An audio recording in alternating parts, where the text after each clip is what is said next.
A minha mulher, a Marta, estava grávida de 4 meses quando a minha sogra nos enviou 3 róbalos frescos para ela se fortalecer. A minha mãe, sem pedir licença, remexeu no frigorífico, tirou-os e cozinhou-os para a minha cunhada. Na mesma noite, eu meti uma coisa no frigorífico. No dia seguinte, quando a minha mãe o abriu, caiu para o lado com as pernas a tremer. O meu nome é Duarte, tenho 35 anos e sou técnico de refrigeração numa empresa em Lisboa. Estou casado há 3 anos. A minha mulher, a Marta, é 4 anos mais nova do que eu. Desde que casamos, a Marta nunca levantou a voz à minha mãe, mas quanto mais mansa ela era, mais abusavam dela. Foi especialmente a partir do momento em que engravidou que comecei a ver as coisas mais chocantes dentro da minha própria casa. A Marta estava no 4º mês, com uma gravidez muito difícil. Tinha enjoos terríveis, andava sempre pálida, vomitava tudo o que comia e dormia aos soluços. Havia manhãs em que mal o dia nascia e já ela corria para a casa de banho a vomitar até ficar a tremer da cabeça aos pés. Eu tinha pena dela, por isso, fora do trabalho, tentava aprender na internet a cozinhar pratos para grávidas. Vê-la comer mais 2 ou 3 colheres de sopa era para mim uma alegria maior do que receber um aumento. A minha sogra, a D. Helena, que vive no Alentejo, sofria ao saber das dificuldades da filha. De poucos em poucos dias, enviava-nos coisas. Ora eram dúzias de ovos caseiros, ora um frasco de doce de abóbora feito por ela, ora fruta fresca, apanhada diretamente da sua pequena quinta. Certo dia, por volta das 8 da noite, a D. Helena ligou-me. Duarte, meu filho, amanhã de manhã vai uma carrinha daí da aldeia para Lisboa. Mandei 3 róbalos para a Marta. Um conhecido meu apanhou-os hoje. Estão fresquíssimos. Cozinha para a tua mulher, sim? Eu sorri e respondi. Claro, sogra. Não se preocupe, eu trato disso. Na manhã seguinte, fui à entrada da nossa rua buscar a caixa de esferovite. Abria e vi 3 belos robalos, já amanhados, divididos em postas e embalados a vácuo com todo o cuidado. Lá dentro, um bilhete escrito à mão pela minha sogra. Para os enjoos da Marta, coze com um pouco de gengibre ou faz uma sopa leve. Não ponhas muito sal. Li aquilo e senti um nó na garganta. Há mães que amam tanto as filhas que o seu maior medo é que elas não comam bem ou não durmam em paz. Levei o peixe para a cozinha, dividi-o cuidadosamente por 3 caixas de vidro e colei uma etiqueta em cada uma. Para a Marta, cuidar da gravidez. Não mexer. Escrevi de propósito, com um marcador vermelho bem grosso, e arrumei-as numa prateleira central do frigorífico. Não fiz isto por egoísmo, mas por viver nesta casa. Sabia que, se não deixasse bem claro, o peixe da Marta desapareceria num piscar de olhos. Naquela noite, a Marta chegou do trabalho exausta. Enquanto trocava de roupa, encostou-se ao meu ombro e sussurrou. Amor, amanhã fazes-me uma sopa de peixe? De repente, apeteceu-me tanto. Eu afaguei-lhe a cabeça. Claro, meu amor. Amanhã levanto-me mais cedo e preparo-a. Ela sorriu, um sorriso cansado, mas que se esforçava por ser feliz, e isso partiu-me o coração. Na manhã seguinte, pouco passava das 6 quando desci à cozinha, a pensar que depois da sopa ainda a ia convencer a comer uma torrada. Mas, ao abrir o frigorífico, fiquei paralisado. As 3 caixas de robalo tinham desaparecido. Pensei que estava a ver mal e procurei mais 2 ou 3 vezes, mas não havia nada. Só alguns legumes e uma garrafa de água naquela prateleira. Nesse exato momento, da cozinha exterior, nas traseiras da casa, vinha um cheiro delicioso a robalo assado com alho e azeite, acompanhado de risos e conversas animadas. Corri para lá e vi, em cima da mesa, uma travessa fumegante de peixe assado com batatas a murro. A minha mãe, a D. Teresa, estava toda contente a pôr as melhores postas numa marmita térmica, enquanto a Diana, a minha cunhada, estava sentada com as pernas cruzadas, a comer e a suspirar de prazer. Oh, sogra, este peixe é uma delícia. É mais saboroso do que o do restaurante. A minha mãe riu. Claro, filha, é peixe de primeira. Tu acabaste de ser mãe. Tens de comer bem para teres leite para o meu neto. Fiquei ali parado por uns segundos e depois perguntei, a tentar controlar a voz. Mãe, de onde veio este peixe? A D. Teresa virou-se para mim com a maior naturalidade. Hora do frigorífico de onde havia de ser. Esforcei-me por manter a calma. Mãe, esse peixe foi a mãe da Marta que mandou de propósito para ela, para a gravidez. A minha mãe, enquanto servia o molho, respondeu secamente. E então? Peixe é comida. Estamos em família. Vais agora fazer contas do que cada um come? Comecei a irritar-me, mas eu deixei um bilhete bem visível. AD. Teresa pousou a concha na mesa com força. Deixaste... Sim. A tua mulher está grávida de 4 meses. Ainda trabalha e está cheia de força. A Diana é que acabou de ter um filho e precisa de recuperar. Ao lado, a Diana sorriu com desdém e pegou noutra aposta. A cunhadinha tem muita sorte. Nunca tinha comido um robalo destes.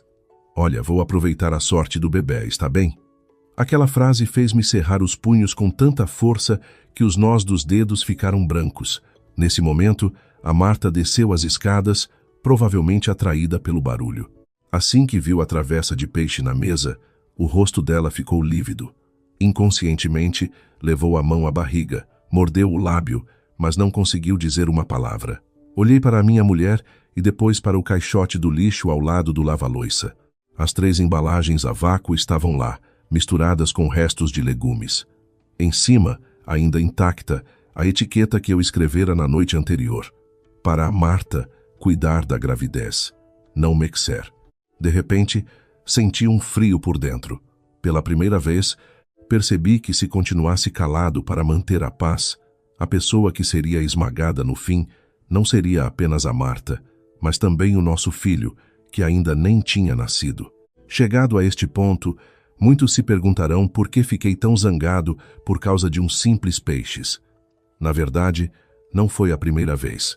Foi apenas a gota de água que fez transbordar um copo que nós os dois já vínhamos suportando há muito tempo. Depois de casarmos, eu e a Marta fomos viver com a minha mãe na velha moradia de 2 andares que o meu pai nos deixou. A casa não era grande, mas ficava numa rua larga e com bons acessos. Quando casamos, cheguei a falar com a Marta em alugarmos um apartamento para sermos independentes. Mas a minha mãe desatou a chorar. O teu pai morreu cedo, só vos tenho a vocês. Agora casas e também me abandonas? Com quem é que eu vou viver? Ao ouvi-la, o meu coração amoleceu. A Marta, por me amar, concordou em ficarmos. A casa estava bastante degradada. O telhado do 2º andar metia água, a cozinha era úmida e a casa de banho, antiquada. Depois do casamento, eu e a Marta juntamos as nossas poupanças e o pouco ouro que os pais dela lhe deram e renovamos quase tudo. A Marta não fez contas. Ela própria escolheu os azulejos, as cortinas, comprou uma máquina de lavar nova, um frigorífico maior e um fogão moderno para a minha mãe ter menos trabalho. No entanto, depois de a casa estar renovada, a minha mãe continuava a dizer aos familiares: esta casa é minha. As noras vivem cá de favor, têm de se saber comportar. Eu ouvi e fiquei incomodado, mas a Marta puxou-me pelo braço e abanou a cabeça. Deixa estar, amor. A mãe já é idosa. Às vezes diz as coisas sem pensar. A Marta era assim. Engolia tudo, pensava sempre primeiro nos outros. Uma vez, a minha mãe implicou com ela por estender a roupa interior na varanda, dizendo que as vergonhas de uma mulher não se mostram aos vizinhos. A Marta, em silêncio, passou a estendê-la na casa de banho. Outra vez, a minha mãe queixou-se de que a sopa dela estava sem sal. Ela apenas sorriu. Para a próxima, acerto no tempero, mãe. Desde que a Marta engravidou, a minha sogra ficou ainda mais preocupada. A de Helena não era rica, mas tudo o que nos mandava da aldeia era de qualidade e vinha com um cuidado imenso. Ora eram ovos caseiros envoltos em palha, ora um frasco de compota caseira, ora fruta acabada de apanhar. Em cada coisa, ela dava instruções precisas.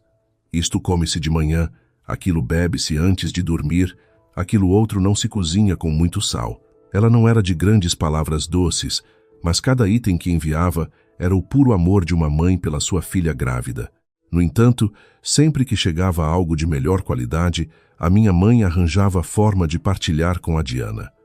A Diana é a mulher do Carlos, o meu irmão mais velho. Tinha sido mãe de um rapaz há pouco mais de 3 meses. Desde que o neto nasceu, a minha mãe tratava-a quase como uma heroína. Dizia muitas vezes à frente da Marta: A Diana deu um herdeiro a esta família. Ela tem de ter prioridade. Uma mulher depois do parto fica muito fraca. Se não se fortalecer, estraga a saúde para o resto da vida.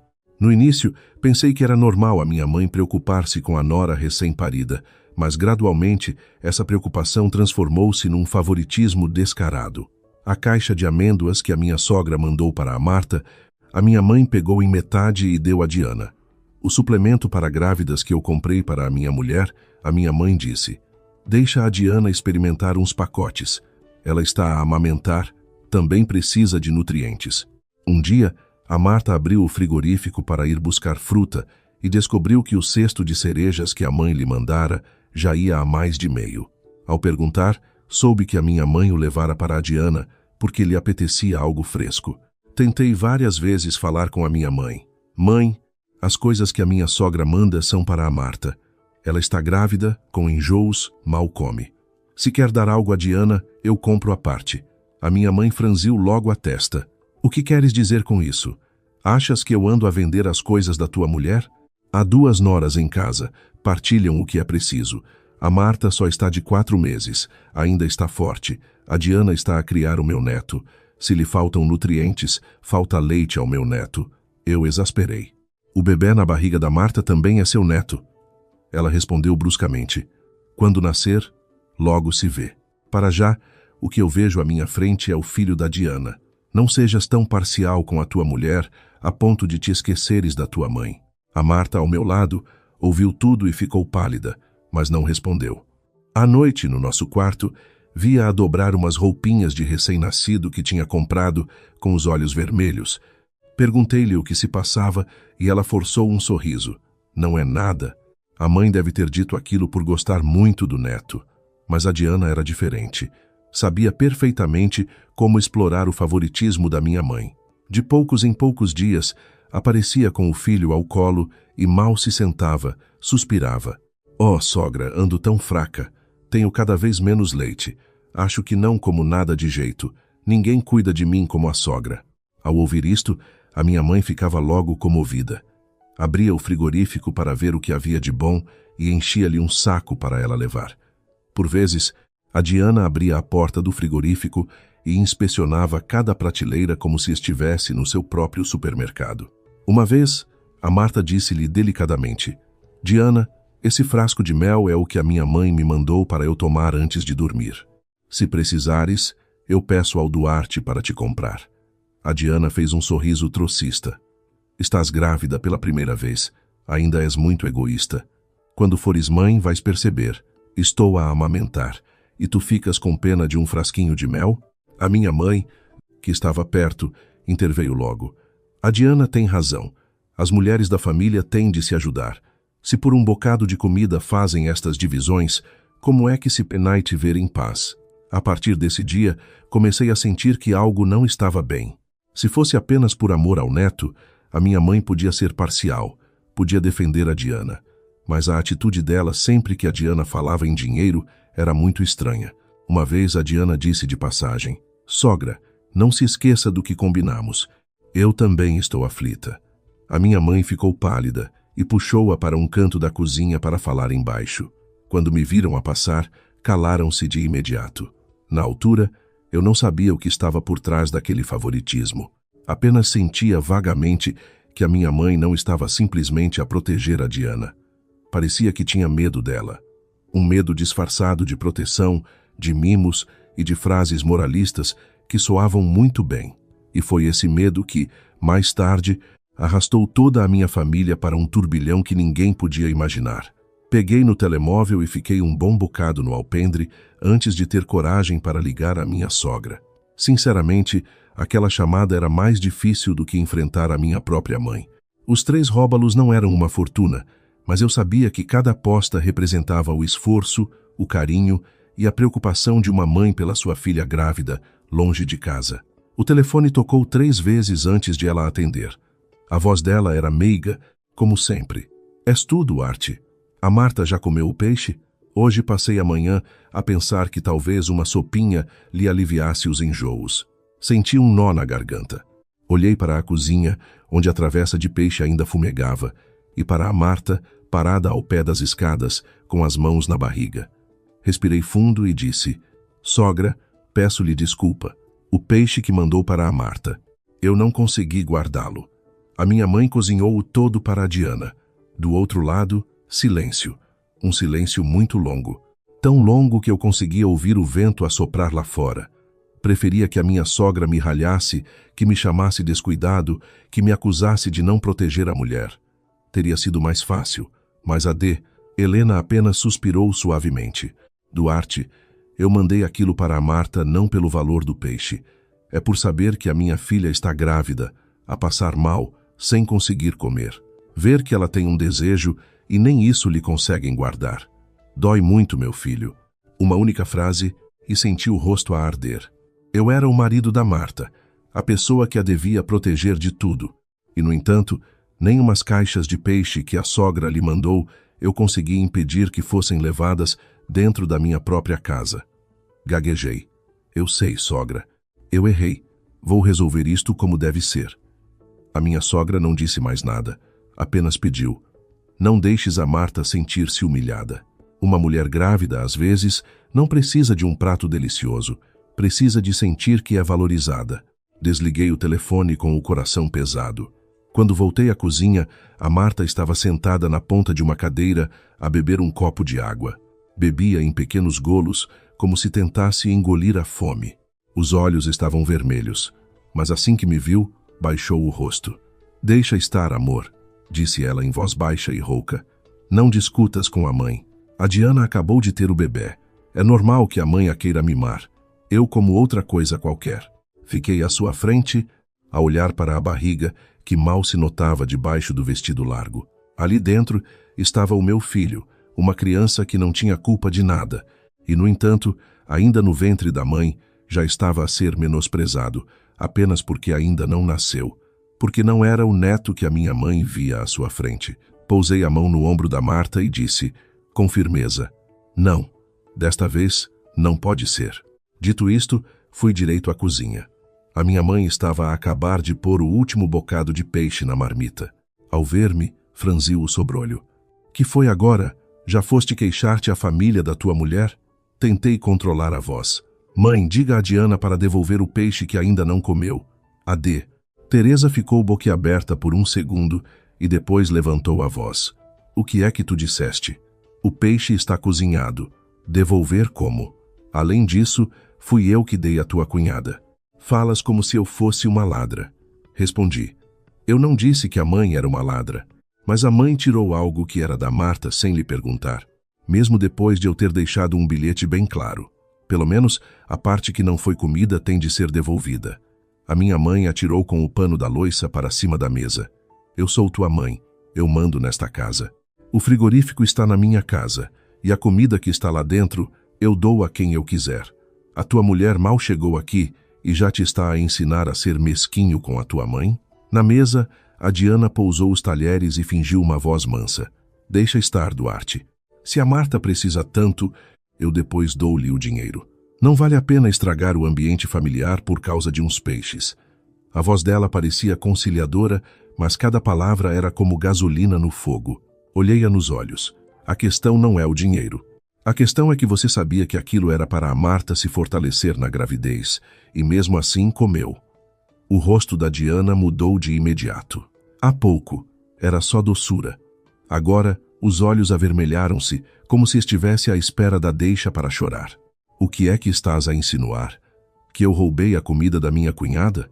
Eu acabei de ser mãe, estou fraca, passo as noites em branco a cuidar do meu filho. A sogra teve pena de mim e cozinhou-me um bocado de peixe, e tu falas de mim como se eu fosse uma criminosa. A minha mãe virou-se logo para mim. Pede desculpa à tua cunhada já. Ela acabou de dar um neto a esta família. Se não tens compaixão, ao menos não sejas cruel. Ri-me com amargura. Dar um neto a esta família. Que frase fria. Pelos vistos, aos olhos da minha mãe, o valor de uma mulher media-se pelo facto de dar à luz o neto que ela desejava. E a Marta, mesmo carregando o meu filho, continuava em último lugar. A Diana, aproveitando a deixa, começou a chorar convulsivamente. Eu sei que sou a nora mais velha, tenho de aguentar tudo, Mas nunca pensei que, por comer um bocado de peixe em casa do meu marido, fosse acusada pelo meu cunhado como se estivesse a roubar. Olhei para Marta. Ela estava encolhida junto à porta, com uma mão apoiada no móvel e a outra na barriga.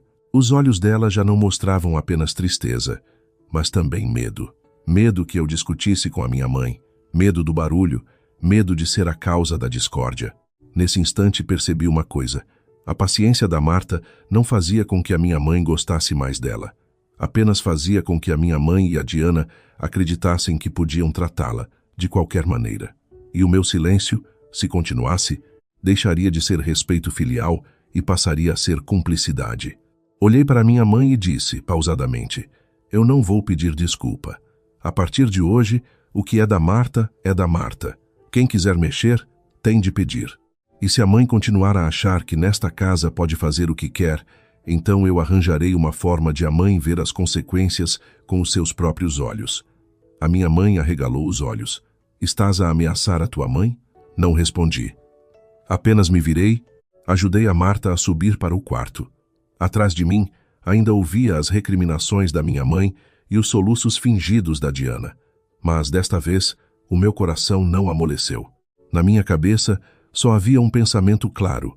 A política de aguentar para ter paz acabava hoje. Naquela noite, o silêncio no nosso quarto era sufocante. A Marta estava deitada de lado, virada para a parede, com uma mão pousada na barriga, como se quisesse proteger o nosso filho de todo o barulho lá fora. Eu estava ao lado dela, mas não conseguia pregar olho. Sempre que fechava os olhos, via as embalagens do peixe no lixo, o rosto pálido da Marta e a minha mãe a dizer, com uma frieza cortante, a tua mulher só está de 4 meses, ainda está forte. Sabia que, se na manhã seguinte continuasse a discutir, tudo se repetiria. A minha mãe choraria a dizer que o filho era um ingrato, a Diana far-se-ia de vítima e a Marta acabaria por ceder para manter a paz. Esse ciclo vicioso já se tinha repetido demasiadas vezes. Desta vez, não queria usar palavras. Queria que a minha mãe visse, com os seus próprios olhos, o que as suas mãos tinham feito. Perto da meia-noite, levantei-me. A Marta, sentindo o movimento, virou-se e perguntou baixinho, ainda não dormiste? Olhei para ela e tentei falar com calma para a tranquilizar. Não consigo. Estou a pensar no que fazer amanhã. A Marta apoiou-se nos cotovelos, o rosto ainda cansado. Não discutas mais com a mãe. Tenho medo que ela pense que sou eu que te estou a virar contra ela. Peguei-lhe na mão. Estava mais fria do que o normal. Não vou discutir. Discutir não adianta. A mãe só vai acreditar quando for ela própria a expor o seu hábito de mexer nas coisas dos outros. A Marta olhou para mim, preocupada. O que é que vais fazer? Não faças nada de mal, por favor. Eu só quero ter uma gravidez tranquila. Eu assenti. Eu sei. Não vou magoar ninguém. Vou apenas dar uma lição à mãe e à Diana. Uma lição para que, no futuro, quando virem algo com um nome ou um aviso, não abram sem permissão. A Marta ficou em silêncio por um momento e depois suspirou. Talvez tenha percebido que eu tinha chegado ao meu limite. Não me impediu. Apenas pediu. Faz o que tiveres de fazer, mas não deixes que aconteça nada de perigoso à mãe. Apesar de tudo, ela já é idosa. Respondi em voz baixa. Eu sei onde parar. Saí do quarto e desci à cozinha. À meio da noite, a cozinha estava fria e silenciosa, iluminada apenas pela luz amarelada do exaustor. Abri um armário e tirei uma caixa de vidro grande, daquelas com fechos nos 4 lados. Depois peguei em fita a cola, papel branco e um marcador vermelho. Escrevi em letras bem grandes, amostra para análise, não abrir. Ao lado colei outro papel mais pequeno, já enviado para o laboratório, não tocar.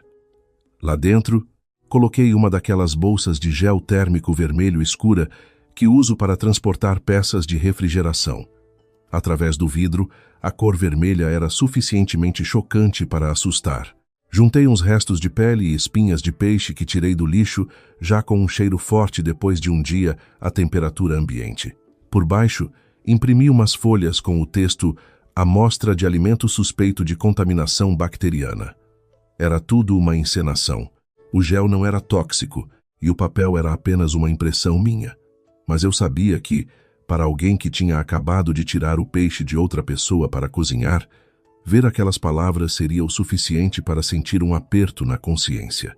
Quem não deve, não teme. Só quem tem culpas no cartório é que se assusta. Coloquei a caixa na prateleira do meio do frigorífico, a que a minha mãe mais usava, o mesmo sítio onde na véspera tinha guardado o peixe da Marta. Olhei para a caixa por mais uns segundos e fechei a porta do frigorífico em silêncio. Na verdade, eu já tinha uma câmara instalada na cozinha há algum tempo. Inicialmente, não a pus para vigiar ninguém, mas porque, meses antes, houve uns pequenos furtos no bairro. Queria poder verificar a porta das traseiras quando estivesse fora. A câmara apontava diretamente para a zona da cozinha e do frigorífico. Nunca pensei que um dia a usaria para gravar uma cena da minha própria família. Na manhã seguinte, levantei-me muito cedo. Disse à minha mãe: "Vou levar a Marta a uma consulta. Só devemos voltar à hora do almoço." A minha mãe estava a beber chá na sala. Ouviu-me e limitou-se a dizer sem sequer perguntar se a Marta estava bem. A Marta olhou para mim, ainda com um ar ansioso. Ajudei-a a ir para o carro, mas não a levei logo ao hospital. Levei-a a um pequeno café perto de casa. Pedi-lhe uma tigela de canja quente e um copo de leite. Sentada à minha frente, ela perguntou em voz baixa: "Tens a certeza de que vai correr tudo bem?" Eu liguei o telemóvel para ver as imagens da câmara da cozinha e respondi: "Sim, agora é só esperar." Menos de 30 minutos depois, o telemóvel notificou-me de que havia movimento na cozinha. Vi a Diana a entrar em casa, com um saco na mão, muito à vontade, como se a casa fosse dela. Mal chegou à cozinha, disse com a sua voz adocicada: "Sogra, ainda sobrou robalo de ontem?" Comi aquilo e senti-me logo com mais força. Hoje podia fazer-me uma sopinha, para mim e para o bebê. A minha mãe veio da sala, com um tom de voz que era uma mistura de carinho e condescendência. "Deixa ver, filha." O Duarte de certeza que já comprou mais para a mulher. "A Marta come tão pouco, aquilo fica no frigorífico a estragar-se." Ao ouvir isto, a mão da Marta, debaixo da mesa, tremeu ligeiramente. Pousei a minha mão sobre a dela, a sinalizar para que se mantivesse calma. No ecrã, a minha mãe abriu o frigorífico. Viu a caixa de vidro com a etiqueta vermelha. Hesitou por uns segundos. Pensei que ia fechar a porta, mas não. Inclinou a cabeça para ler o que estava escrito e murmurou: "Amostra para análise." Que parvoíce! Deve ser mais um dos seus truques para nos assustar. A Diana, ao lado dela, disse logo: "Abra, sogra, a ver o que é. Pode ser que ele tenha escondido lá o peixe bom e colado esse papel para termos medo." Com aquela frase, eu soube que não me tinha enganado. A minha mãe olhou para a porta da cozinha, como se receasse que alguém a visse, e depois começou a tirar a fita cola. A tampa da caixa abriu-se com um estalido. No momento em que ela viu a bolsa de gel vermelho escura, os restos de peixe mal cheirosos e as palavras "amostra de alimento, suspeito de contaminação bacteriana", o seu rosto mudou completamente. A caixa caiu-lhe das mãos para a bancada, e ela recuou, agarrando-se ao frigorífico, a gaguejar. "Meu Deus! Será que o peixe de ontem?" A Diana ficou pálida. "O que é que a sogra está a dizer? O que é que tem o peixe de ontem?" A minha mãe tremia tanto que mal se aguentava em pé. Cambaleou e sentou-se de repente no chão da cozinha, de pernas bambas, a olhar fixamente para a caixa. "Meu Deus, eu dei aquilo a comer a Diana." Desliguei o telemóvel e ajudei a Marta a levantar-se. A tigela de canja à frente dela estava quase intacta. Mas naquele momento, eu sabia que, se não voltássemos para casa imediatamente, a minha mãe ainda seria capaz de piorar a situação. A Marta olhou para mim, com a voz a tremer. "Amor, a caixa não tem mesmo nada perigoso, pois não?" Eu assenti. "Não tem nada, mas quem tem culpas assusta-se sozinho." Quando chegamos à casa, a porta da cozinha estava escancarada. A minha mãe estava sentada no chão, encostada ao frigorífico, com o rosto tão branco como se lhe tivessem tirado todo o sangue. As mãos tremiam-lhe sem parar e ela murmurava coisas incompreensíveis. A caixa de vidro estava em cima da bancada, com a tampa aberta, e as folhas de papel com letras vermelhas espalhadas pelo lava-loiça. A Diana estava encostada à mesa, com uma mão no peito, a outra a teclar freneticamente no telemóvel. Assim que me viu entrar, gritou: Duarte, que raio de peixe era aquele? A tua mãe disse que o peixe de ontem era bom. Por que é que agora aparece aqui uma amostra contaminada? Antes que eu pudesse responder, ela levou o telemóvel ao ouvido com a voz esganiçada. Carlos, vem para casa agora. Não sei o que a tua mãe me deu a comer. Estou com tanto medo. E se me acontece alguma coisa a mim e ao bebê? Ao ouvir isto, a minha mãe começou a tremer ainda mais. Levantou a cabeça e olhou para mim. O seu olhar já não tinha a arrogância do costume. Pela primeira vez, vi pânico nos olhos dela. Aproximei-me e apontei para a caixa na bancada. Mãe, por que é que abriu a minha caixa? Ela gaguejou. Eu só queria ver. Olhei diretamente para a etiqueta que ainda estava meio colada na tampa, onde se lia claramente: amostra para análise, não abrir. A mãe sabia ler, mas mesmo assim abriu. Por quê? A minha mãe não respondeu. A Diana intrometeu-se logo. Não fales assim. A sogra viu uma caixa no frigorífico e abriu. Qual é o problema? É uma casa de família. Virei-me para ela. Ser uma casa de família não significa que se possa mexer nas coisas dos outros. Se não tivessem aberto o que não vos pertencia, agora não estariam com medo. A palavra pertencia soou como uma acusação, e o rosto da Diana ficou vermelho. De quem é que estás a falar? Eu sou tua cunhada. A minha voz tornou-se fria. E ser cunhada dá-lhe o direito de tirar a comida que era para a minha mulher grávida? A minha mãe, nesse momento, perguntou com a voz a tremer. Aquela caixa, o peixe estava mesmo contaminado? O peixe de ontem também estava estragado? Olhei para a minha mãe por um longo momento. A mulher que, horas antes, tinha dito em voz alta que mandava naquela casa, estava agora sentada no chão, aterrorizada por algo que ela própria provocara. Disse lentamente: se a mãe não tivesse mexido no que não era seu, não precisava de ter medo. A Marta, que esteve em silêncio ao meu lado, deu um passo em frente. A sua voz não era alta, mas cada palavra era clara. Eu já colei etiquetas tantas vezes, mãe. No suplemento para a gravidez, colei. Nos frascos de doce que a minha mãe mandou, colei. Na fruta, colei. Mas nesta casa, o que é meu nunca foi verdadeiramente meu. A minha mãe ficou sem reação. A Diana, por outro lado, virou-se logo para ela a acusá-la. Sogra, a senhora disse que o peixe era bom. Disse que as coisas da Marta não faziam mal, que em família se partilhava tudo. Agora, se me acontece alguma coisa, como é que vai ser? Mal ela disse isto, o ar na cozinha gelou. A minha mãe virou-se bruscamente para a Diana, ainda mais pálida. Talvez até ela tenha percebido que a Diana acabara de dizer o que não devia. A Diana sabia perfeitamente que o peixe era da Marta. A minha mãe também. Ninguém se enganou. Ninguém agiu por acaso. Peguei no telemóvel, liguei o vídeo da câmara da cozinha e pousei-o na mesa. Não vale a pena discutirem mais. Está tudo gravado. No ecrã, a cena da Diana a entrar em casa a pedir o robalo apareceu nitidamente. Depois, a cena da minha mãe a abrir o frigorífico e a Diana, ao lado, a incentivá-la. Abra, sogra, a ver o que é. Pode ser que ele tenha escondido lá o peixe bom e colado esse papel para termos medo. A minha mãe, no chão, ouvia as suas próprias palavras e as da Diana, e baixou a cabeça, sem coragem para olhar para cima. A Diana tentou agarrar no telemóvel. Andas a filmar a família às escondidas? Já não respeitas ninguém? Eu puxei o telemóvel de volta. A câmara está na cozinha há muito tempo. Quem não deve, não teme. Só quem tem o hábito de mexer nas coisas dos outros é que tem medo. Nesse preciso momento, ouviu-se o som de um carro a parar à porta.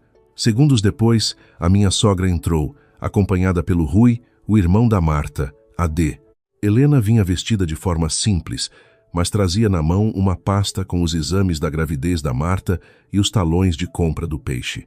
O rosto dela estava calmo, mas o olhar era tão frio que a cozinha barulhenta ficou subitamente em silêncio. A Marta sussurrou: Mãe, AD. Helena olhou para a filha e o seu olhar suavizou-se por um instante antes de se virar para a minha mãe. Pousou os papéis na mesa e disse, pausadamente: Eu não tenho pena do peixe. 3 robalos não me fazem mais pobre. Mas quero saber se a minha filha, nesta casa, é tratada como uma pessoa ou como um armazém de provisões para os outros. Ninguém respondeu. A minha mãe baixou a cabeça. A Diana mordeu o lábio, a olhar para os lados como se procurasse uma saída. Nesse instante, o telemóvel da minha mãe, que estava na mesa, vibrou. Talvez por estar tão nervosa, ela tentou pegá-lo e deixou-o cair ao chão. O ecrã acendeu-se, mostrando uma nova mensagem da Diana. Mãe, não se esqueça de dizer ao Duarte que eu preciso de me fortalecer. Quanto aos 15.000 euros que me deve, podemos ver isso depois, desde que a sogra seja razoável comigo. Abaixei-me para apanhar o telemóvel. Os meus olhos fixaram-se no número, 15.000 euros. Naquele momento, todas as defesas irracionais, todo o favoritismo excessivo, todas as vezes que a minha mãe baixara a cabeça perante a Diana, tudo se ligou. Olhei para a minha mãe, com a voz rouca. Mãe, a mãe deve 15.000 euros a Diana? A minha pergunta caiu na cozinha como um peso morto. Ninguém respondeu de imediato. A minha mãe tentou agarrar no telemóvel, mas as mãos tremiam-lhe tanto que o ecrã continuou virado para cima, à vista de todos. Aquela mensagem era como um rasgão inesperado no véu que ela tentara manter. Olhei para a minha mãe e depois para a Diana. Mãe, responda-me. Que história é essa dos 15.000 euros? A minha mãe abriu a boca, mas antes que pudesse dizer alguma coisa, a Diana adiantou-se, tentando parecer calma. Duarte, isso são assuntos de dinheiro entre adultos. Não exageres. A sogra estava com dificuldades, e eu ajudei. Qual é o problema de me fazeres um interrogatório como se eu fosse uma criminosa? Ri-me, mas por dentro estava gelado. Ajudou? Ajudou a minha mãe mandando-lhe uma mensagem a dizer para ela ser razoável consigo? Peguei no telemóvel. A minha mãe, em pânico, tentou agarrar-me na mão. Duarte, para. Deixa-me o telemóvel. Depois falamos sobre isto em privado. Afastei-lhe a mão. A minha voz não era alta, mas era firme, não. A partir do momento em que as coisas da minha mulher foram levadas vezes sem conta, isto deixou de ser um assunto privado da mãe. Abri a conversa entre a minha mãe e a Diana. Quanto mais eu lia, mais pálida a minha mãe ficava. Quanto mais eu lia, mais fria ficava a mão da Marta. As mensagens apareciam como bofetadas na dignidade da minha mulher. Mãe, pode tirar as coisas da Marta para eu comer. Ela ainda está no início da gravidez, não precisa de se fortalecer tanto. Tenha paciência comigo. A dívida logo se vê. Não deixe o Duarte saber que me deve dinheiro, senão ainda arranja problemas. Se a Marta perguntar, diga-lhe que as coisas em casa são para todos. Ela não se atreve a reclamar. Li até aí e não aguentei mais. Bati com o telemóvel na mesa. Fantástico.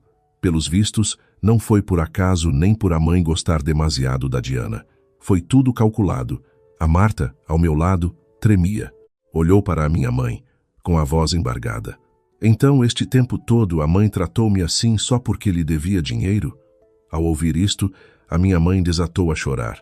Não um choro ruidoso como das outras vezes, mas um choro abafado, com o rosto entre as mãos, os ombros a abanar. Eu não queria fazer-te mal, Marta. Eu só estava desesperada. Perguntei, desesperada com o quê para ter de me esconder isto? Ela levantou a cabeça, com os olhos vermelhos. Perdi dinheiro no jogo. No início, era só para ganhar uns trocos, mas depois, perdi o controlo. Fiquei com medo que soubesses, que me julgasses, que os vizinhos se rissem. Foi aí que pedi emprestado a Diana. Cerrei os punhos. Jogo. Outra vez. Tantas vezes que eu a avisei. Mãe, o dinheiro da reforma é para guardar, não é para andar a arriscar. Mas a minha mãe sempre foi orgulhosa. Tinha medo que dissessem que era velha e pobre, medo de ser desprezada, e por isso metia-se secretamente em jogos de sorte e azar. Uns trocos são 15.000 euros, mãe. A voz dela falhou. No início, pedi só 1.000, mas depois não consegui pagar os juros e tive de pedir mais. A Diana disse que podia pagar com calma, mas eu sabia que ela também não estava bem de vida, por isso. Por isso quis ser simpática com ela. A Diana aproximou-se logo da minha mãe, com uma voz mansa. Sogra, não diga isso. Até me sinto mal. Eu nunca a pressionei. A sogra gostava de mim e dava-me umas coisinhas para comer, uns suplementos. Somos família, não vale a pena falar desta forma tão dura. Virei-me bruscamente para ela. As amêndoas da minha mulher, os doces da minha mulher, os suplementos da minha mulher, Tudo o que era dela foi para si. E a isso chama a mãe gostar de si? A Diana mordeu o lábio e os olhos começaram a encher-se de lágrimas, pronta para a próxima cena. Estás a ser muito injusto. Eu acabei de ser mãe. Estou fraca. Se pedi umas coisas à sogra, foi a pensar no meu filho, que é teu sobrinho. Apontei para a Marta. E o meu filho? O bebê na barriga da Marta não é meu sobrinho também? A cozinha ficou em silêncio. A minha mãe baixou a cabeça. Adê. Helena mantinha-se de lado, com um olhar frio, mas calma. O Rui cerrava os dentes, visivelmente a conter-se para não dizer algo desagradável. Nesse momento, a porta da frente abriu-se. Era o meu irmão, o Carlos. Vinha ainda com a camisa do trabalho, com um ar assustado. O que é que se passa? A Diana ligou-me a correr. Ninguém respondeu. Ele olhou em volta, viu a minha mãe a chorar, a Marta pálida ao meu lado, a Dê, Helena e o Rui na cozinha. O seu rosto mudou. Diana, o que é que fizeste outra vez? A Diana respondeu, irritada. O que é que estás a dizer? Eu sou a vítima aqui. A tua mãe deu-me a comer um peixe, e agora descobre-se que estava estragado, e toda a gente se vira contra mim. O Carlos olhou para mim. Duarte, explica-me. O que é que se passa, afinal? Não me alonguei em explicações. Entreguei-lhe o telemóvel da minha mãe com a conversa aberta. O Carlos leu cada linha, e o seu rosto passou de surpreso a pálido. Quando chegou a parte dos 15.000 euros, levantou a cabeça bruscamente e olhou para a mulher. Tu disseste-me que só tinhas emprestado 1.000 euros à mãe. A Diana ficou sem resposta por um instante e depois disse, ríspida. Depois ela pediu mais. Se eu não lhe emprestasse, como é que ela ia pagar as dívidas? Achas que eu gosto disto? O Carlos olhou para ela como se fosse uma estranha. Então usaste esse dinheiro para obrigar a mãe a tirar as coisas da Marta para ti? A Diana reagiu de imediato. Obrigar?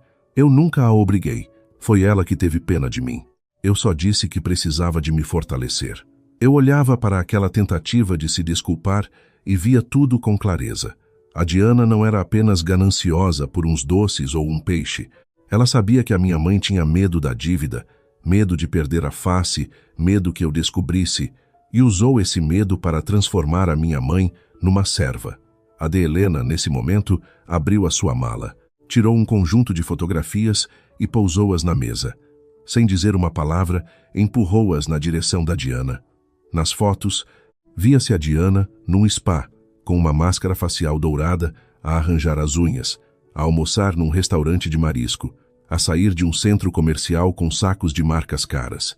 Havia uma foto dela a sorrir, a beber um chá da tarde, com um relógio brilhante no pulso. As datas nas fotos eram todas recentes, algumas de há menos de uma semana.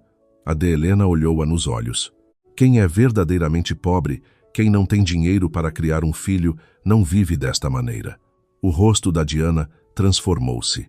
Tentou apanhar as fotos. Andou a seguir-me? A senhora é sogra do Duarte e põe gente a seguir-me? O Rui agarrou-lhe no pulso, com a voz baixa e ameaçadora. Fale como deve ser. Ninguém a seguiu.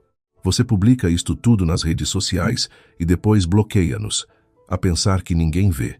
Só quem vive uma mentira é que tem medo que os outros descubram a verdade.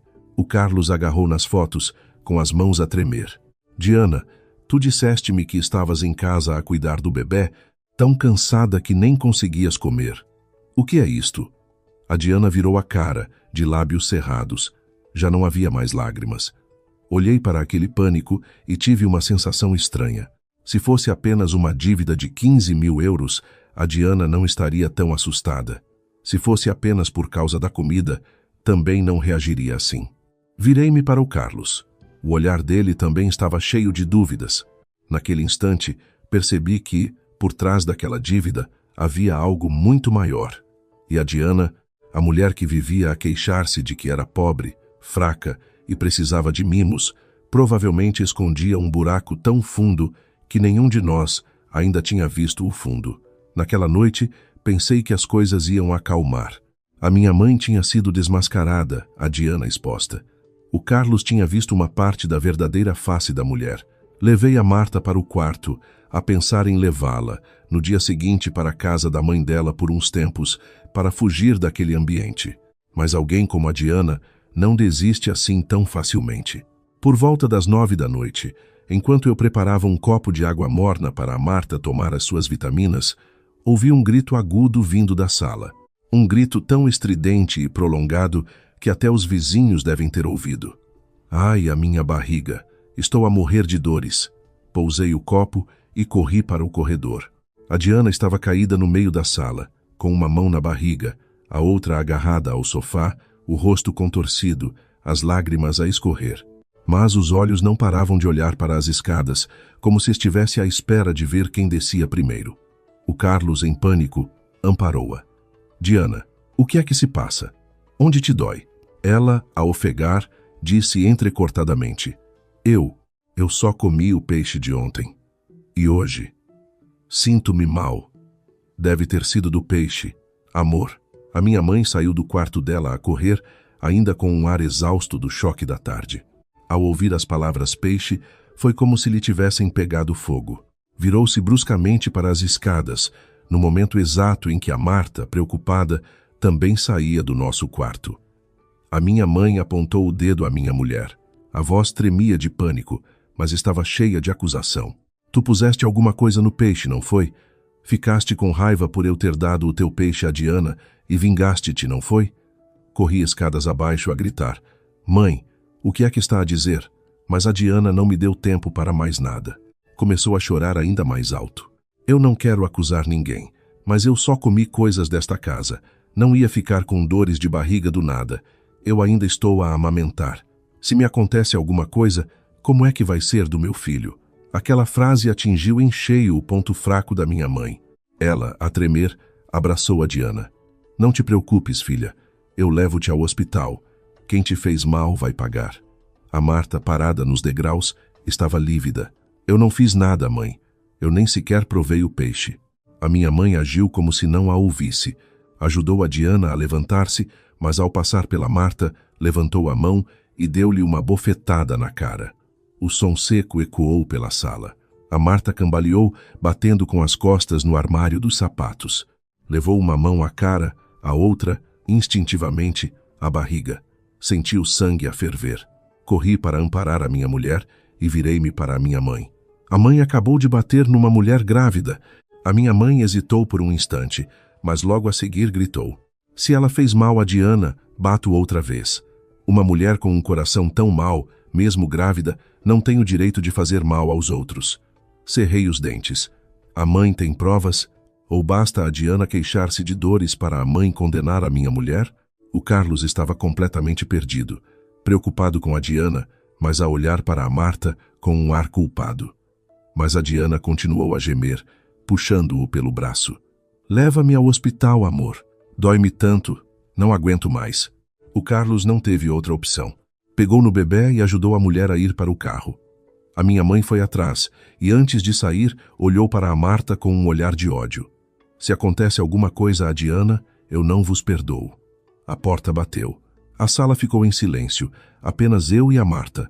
Ela já não se aguentava em pé, tremia por todo lado, o rosto branco como cera. Mal lhe toquei no braço, ela encolheu-se e levou a mão à barriga. Amor, a minha barriga. Está a doer um pouco. Aquilo assustou-me a sério. Vesti-lhe um casaco, peguei nela ao colo, levei-a para o carro e fui a correr para a maternidade mais próxima. Durante o caminho, a Marta não chorou. Apenas mordia o lábio para aguentar, mas a mão dela apertava a minha com tanta força que as unhas se cravavam na minha pele. No corredor do hospital, esperei pelos resultados com o coração nas mãos. O médico disse que a Marta tinha tido uma pequena contração devido ao estresse e ao impacto, e que precisava de ficar em observação. Ao ouvir a palavra observação, senti um frio a percorrer-me o corpo. Nunca tive tanto medo na minha vida. Medo que, por causa da ignorância e da crueldade dos adultos, o nosso filho fosse afetado. A Marta estava deitada na cama, com os olhos vermelhos. Passado um bocado, virou-se para mim e disse, com a voz rouca, "Vamos viver sozinhos, amor. Eu tenho tanto medo. Tenho medo de não conseguir aguentar o nosso filho se continuarmos a viver assim." Aquela frase foi como uma faca no meu coração. Peguei-lhe na mão, mas tinha um nó na garganta tão grande que não consegui responder logo. Durante anos, Pensei que vivermos todos juntos era uma forma de cuidar da minha mãe, de manter a família unida. Mas se essa família fazia com que a minha mulher e o meu filho vivessem com medo, o que é que eu estava a preservar? Antes que eu pudesse responder, o meu telemóvel começou a vibrar sem parar. Primeiro, uma mensagem de um vizinho. Depois, mais 2 ou 3 pessoas a enviar-me o mesmo link do Facebook. Abri e senti o coração a afundar. A Diana tinha publicado uma foto dela na cama do hospital, com soro no braço, o rosto deliberadamente pálido. A legenda dizia: "Viver com gente má é pior do que viver com estranhos. Um simples prato de comida pode ser uma armadilha." Rolei para os comentários e vi que a minha mãe tinha sido uma das primeiras a comentar: "Peço desculpa à minha nora mais velha. A culpa foi minha por ter confiado na pessoa errada e ter deixado que sofresseis." Dezenas de comentários começaram a surgir. Uns a chamar mesquinha a Marta, outros a dizer que uma mulher grávida com um coração tão mau era um perigo. Houve até quem dissesse que, se havia suspeitas de envenenamento, deviam chamar a polícia. Alguém que não sabia de nada até me mandou uma mensagem privada: "Duarte, os problemas de família resolvem-se em casa. Não deixes a tua mulher fazer uma coisa tão vergonhosa." Fiquei paralisado a olhar para o ecrã. A Marta, vendo a minha expressão, perguntou: "O que se passa, amor?" Não lhe mostrei. Ela já tinha sofrido o suficiente. Desliguei o ecrã e apertei o telemóvel com tanta força que os nós dos dedos ficaram brancos. Naquele momento, pela primeira vez na vida, senti o meu coração gelado em relação à minha própria mãe. Não por ela defender a Diana, mas por ela estar disposta a atirar a minha mulher, uma grávida que ela própria acabara de agredir, para a boca do mundo só para esconder os seus próprios erros. E eu soube que, se amolecesse mais uma vez, perderia não só a paz da Marta, mas talvez também o nosso filho. Na manhã seguinte, eu mal tinha dormido. A Marta continuava em observação no hospital. O médico tinha recomendado repouso absoluto e que evitasse qualquer tipo de estresse. Fiquei ao lado dela até perto das 7 da manhã, quando a D. Helena me disse para ir à casa, que ela tratava do resto. Na altura, não percebi o que ela queria dizer com tratar do resto. Apenas notei que o olhar da minha sogra estava estranhamente calmo. Quando cheguei à entrada da minha rua, já de longe, ouvia a minha mãe a chorar à porta de casa. Estava sentada numa cadeira de plástico, rodeada por algumas vizinhas, a limpar as lágrimas com um lenço de papel, enquanto repetia a sua versão da história. "Vejam só vocês. Eu já sou velha, só quero paz em casa." Mas a minha nora mais nova guardou rancor por causa de uns peixes e fez mal a Diana, que até teve de ir para o hospital. A minha culpa foi ter acreditado que ela era boa pessoa. Uma das vizinhas suspirou. "Hoje em dia, as aparências iludem, D. Teresa. Uma mulher grávida com tanta maldade é uma coisa assustadora." Parei de punhos cerrados. Se não fosse pela Marta estar no hospital, eu teria ido até lá e contado a toda a gente quem era realmente assustador. Mas, nesse exato momento, um carro preto de 7 lugares parou em frente à nossa porta. A porta abriu-se e a minha sogra saiu, seguida pelo Rui e por um homem de fato cinzento, com uma pasta de cabedal na mão. Tinha um ar sereno, mas um olhar muito perspicaz. O bairro ficou em silêncio. Era raro aparecer gente tão bem vestida na nossa rua. A minha mãe também parou de chorar, com o lenço ainda entre os dedos. A D. Helena não cumprimentou ninguém. Lançou um olhar à minha mãe e entrou em casa. Eu seguia. "Sogra, como está a Marta?" "A D." Helena respondeu sucintamente. "Está melhor. Agora vamos resolver isto." O homem de fato pousou a pasta na mesa e apresentou-se. "O meu nome é Dr. Vilar. Sou o advogado que representa a família da D. Marta na defesa da sua honra, saúde e direitos legais." A minha mãe, ao ouvir a palavra advogado, mudou de cor. "Advogado? O que faz aqui um advogado? Assuntos de família não se resolvem com estranhos." "A D." Helena pousou um dossiê do hospital na mesa, com a voz gélida. "Foi a senhora que expôs os assuntos de família à opinião pública. Eu só estou a pôr os pontos nos is. A Diana também já estava em casa. Tinha acabado de vir do hospital, com um penso no braço, vestida com um casaco largo, a fingir-se fraca. Ao ver a D, Helena baixou a cabeça e disse: com a voz embargada. Tia, eu não queria que isto tomasse estas proporções. Fiquei em pânico com as dores. Não queria que as pessoas interpretassem mal e culpassem a Marta. O Rui riu com desdém. Não queria, mas publicou um post para toda a gente a insultar, não foi? A Diana ficou sem palavras. A minha mãe interveio. Ela estava mesmo com dores. No hospital puseram-na a soro. Não a pressionem. O advogado abriu o dossiê, tirou um resultado de análises e empurrou-o na direção da minha mãe. D. Teresa, os resultados mostram que a D. Diana não teve qualquer intoxicação alimentar. Não há vestígios de contaminação por peixe ou qualquer outro alimento relacionado com a refeição do dia anterior. A minha mãe gaguejou. Não. Não pode ser. Ela estava com dores horríveis. O Dr. Vilar olhou para a Diana. A causa registrada pelo médico foi uma desordem gastrointestinal e uma ligeira hipoglicemia, possivelmente devido ao uso de comprimidos para emagrecimento rápido, inadequados para quem está a amamentar. Na mala da D. Diana, o hospital registrou a presença de um frasco de comprimidos de origem desconhecida que ela admitiu à enfermeira ter comprado na internet. A sala ficou em silêncio absoluto. O Carlos virou-se bruscamente para a mulher. Comprimidos para emagrecer? Tu acabaste de ser mãe e andas a tomar isso? A Diana pálida negou. Não é verdade. Eu só tomei um e não sabia que fazia mal. As dores começaram logo depois de comer o peixe. O advogado interrompeu-a, calmamente. A senhora tem o direito de se explicar, mas não tem o direito de acusar outra pessoa sem provas. A minha mãe sentou-se na cadeira. A sua confiança de há pouco tinha desaparecido. Virou-se para a Diana como que a pedir uma explicação, mas a Diana apenas baixou a cabeça, a torcer as mãos. O Dr. Vilar abriu outro dossiê. Além do relatório médico, guardamos uma cópia de todas as publicações da D. Diana nas redes sociais, incluindo o conteúdo, as imagens, a hora da publicação, a lista de comentários e os comentários da D. Teresa. A minha mãe assustou-se. Eu só disse aquilo porque tive pena da Diana. O Rui bateu com a mão na mesa. Teve pena dela e por isso atirou a minha irmã para a lama?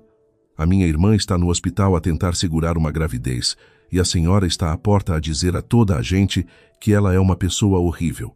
A senhora considera-a um ser humano? Eu, ao lado, senti um nó na garganta.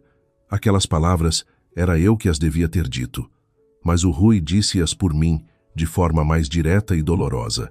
A Diana começou a chorar. Desta vez, não era um choro de manipulação, mas de quem foi encurralado. Peço desculpa. Naquele momento, com as dores, pensei coisas que não devia. Não queria prejudicar a Marta. Eu já apaguei a publicação. Nesse momento, uma das vizinhas que estava à porta entrou timidamente e mostrou o telemóvel. Eu vi que a Diana apagou o post de manhã, mas ontem à noite muita gente fez prints. Mandei para o Duarte, para ele saber como defender a mulher. O rosto da Diana ficou sem cor. O advogado pegou no telemóvel, olhou rapidamente e disse: ter apagado não significa que nunca publicou. Legalmente, um ato que já ocorreu é avaliado com base nas provas que existem. A minha mãe entrou em pânico. O que o senhor advogado quer dizer? A Marta vai processar-nos? O doutor Vilar respondeu: se a D. Marta assim o desejar, temos bases suficientes para apresentar uma queixa por difamação e divulgação de informações falsas, com o agravante de terem causado um grave dano à saúde mental e física de uma mulher grávida. A minha mãe tremeu. Mas eu sou a sogra dela, a D. Helena olhou-a nos olhos, e a sua voz, embora calma, soou como uma sentença. A senhora é a sogra, não é o juiz. Não tenho o direito de agredir a minha filha, de a condenar perante os vizinhos e depois achar que umas lágrimas resolvem tudo. A sala ficou em silêncio, apenas se ouvia o tic-tac do relógio. A Diana mantinha a cabeça baixa e o Carlos estava paralisado, como se visse a mulher pela primeira vez. Olhei para a minha mãe. Senti raiva e pena ao mesmo tempo, mas desta vez a pena não foi suficiente para a defender.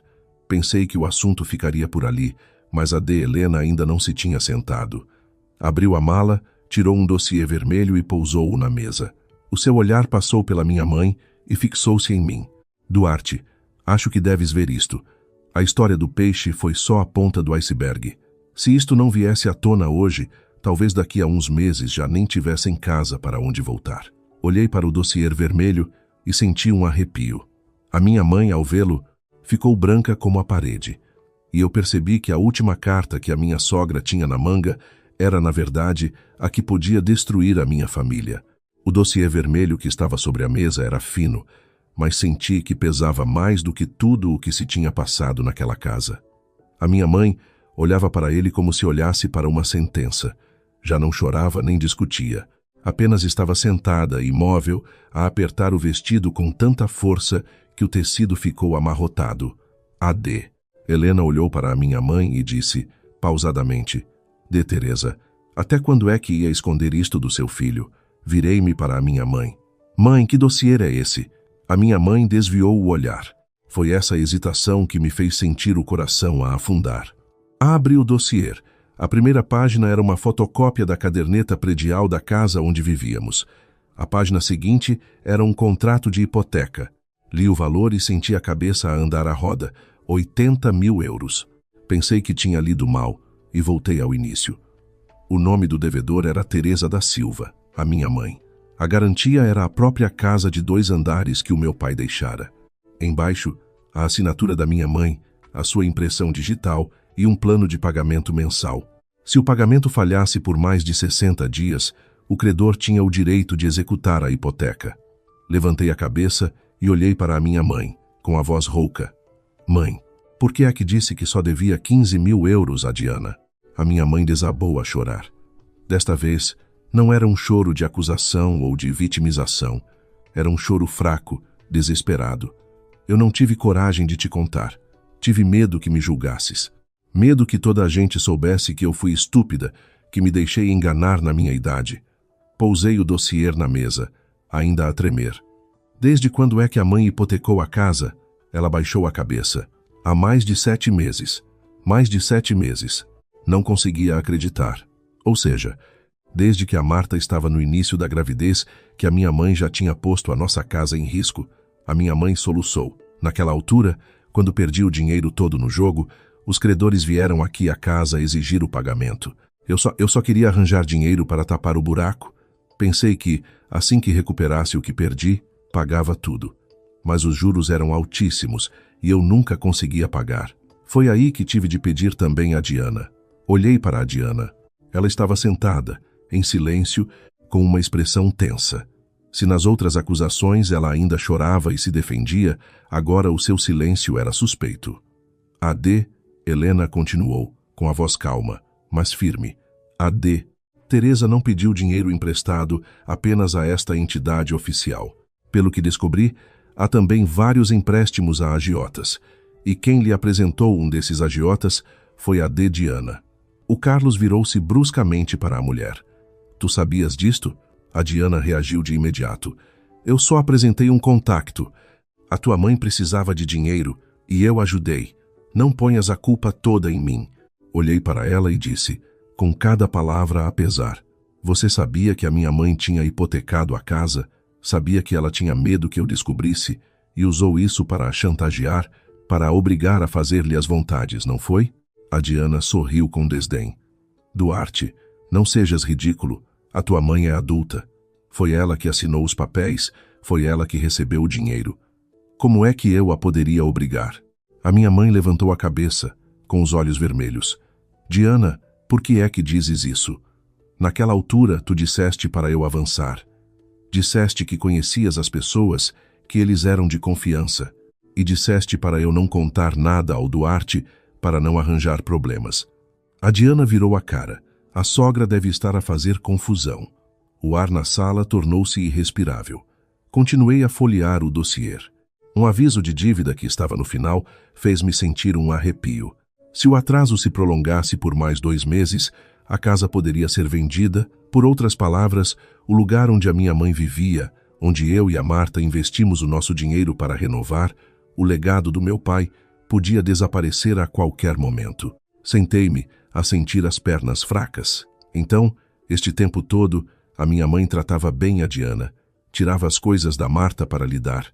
Defendia-a a todo o custo, não apenas por causa de 15 mil euros. A minha mãe não respondeu, mas as lágrimas dela eram a resposta. Ela tinha medo da Diana, medo que ela contasse da hipoteca, medo que eu soubesse, que os vizinhos soubessem, que a família a criticasse. E por causa desse orgulho, a minha mãe escolheu descarregar toda a injustiça na pessoa mais paciente da casa, a Marta.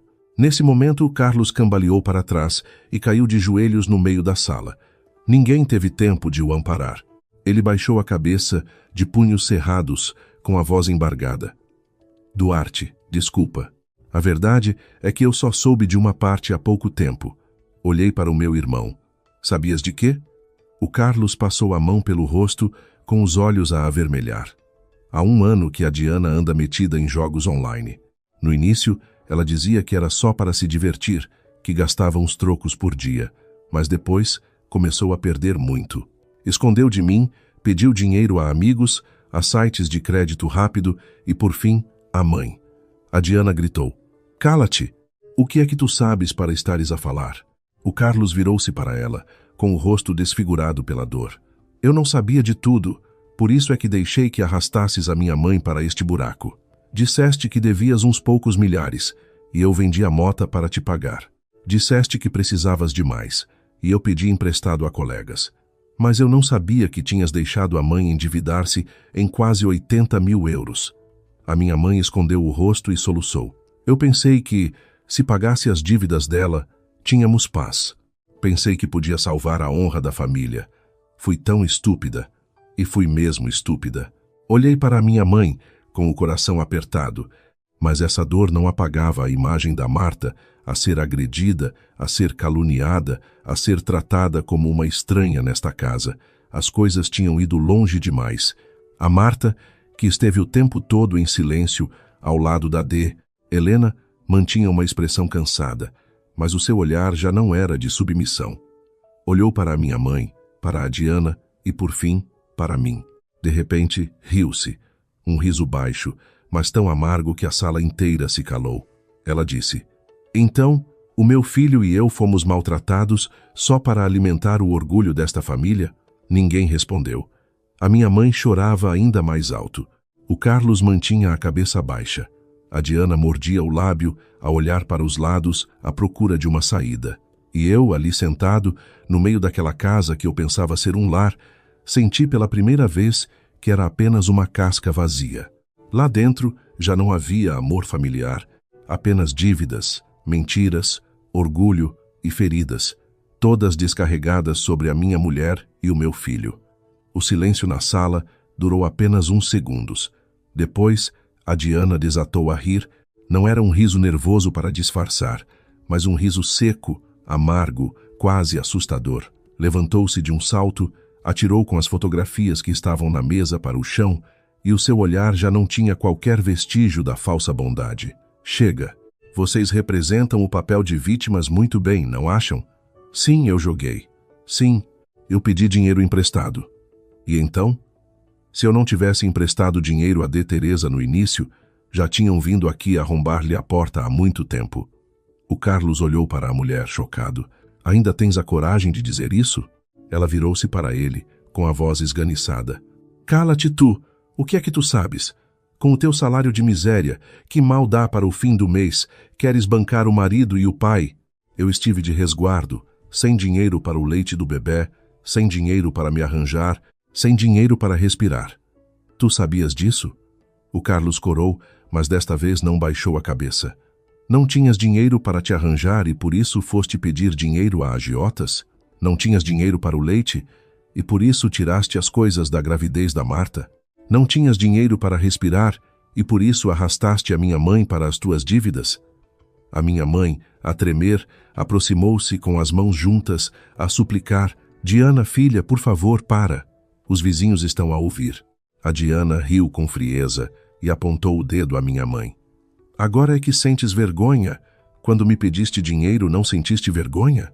Quando me ligaste a dizer, salva-me, filha, senão eles ficam-me com a casa, não te lembraste que eras a sogra, cheia de autoridade? Aquela frase foi como uma bofetada na cara da minha mãe. Ela cambaleou para trás, com as lágrimas a escorrer. À porta, os vizinhos já se tinham juntado, uns mais perto, outros escondidos atrás do portão. Ouviam-se cochichos. A minha mãe, que passou a vida com medo de perder a face perante os outros, estava agora a ser publicamente humilhada pela nora que tanto defendeu. Eu não queria que a Marta ouvisse mais. Ela ainda não tinha recuperado da noite no hospital. Ajudei-a a levantar-se e disse em voz baixa, mas firme: vai ao quarto buscar os teus documentos. Hoje vamos embora. A Marta olhou para mim e os seus olhos brilharam por um instante. Talvez ela esperasse por esta frase há muito tempo. Não perguntou para onde, nem o que seria da minha mãe. Apenas assentiu com a cabeça, mas a minha mãe correu e pôs-se à frente das escadas. Duarte, vais abandonar-me agora? A casa está neste caos, e tu levas a tua mulher e vais-te embora? Olhei para a minha mãe. A mulher que me deu a luz, que me criou, a pessoa por quem eu pensei que teria de aguentar tudo, por mais difícil que ela fosse. Mas ao ver a marca vermelha que ainda se notava no rosto da Marta, ao lembrar-me do aviso do médico, senti o meu coração endurecer. Perguntei-lhe: quando a mãe bateu na minha mulher à frente de toda a gente, lembrou-se que ela estava grávida? A minha mãe ficou sem palavras. Continuei: quando a mãe comentou no post da Diana para toda a gente insultar a Marta, lembrou-se que ela estava no hospital a tentar segurar a gravidez? Agora, que tem medo de perder a face e a casa, é que se lembra que eu sou seu filho? A minha mãe desatou a chorar. Já não tinha argumentos. Apenas se agarrou à manga da minha camisa, a soluçar. Eu errei, Duarte. Eu estava desesperada, com medo.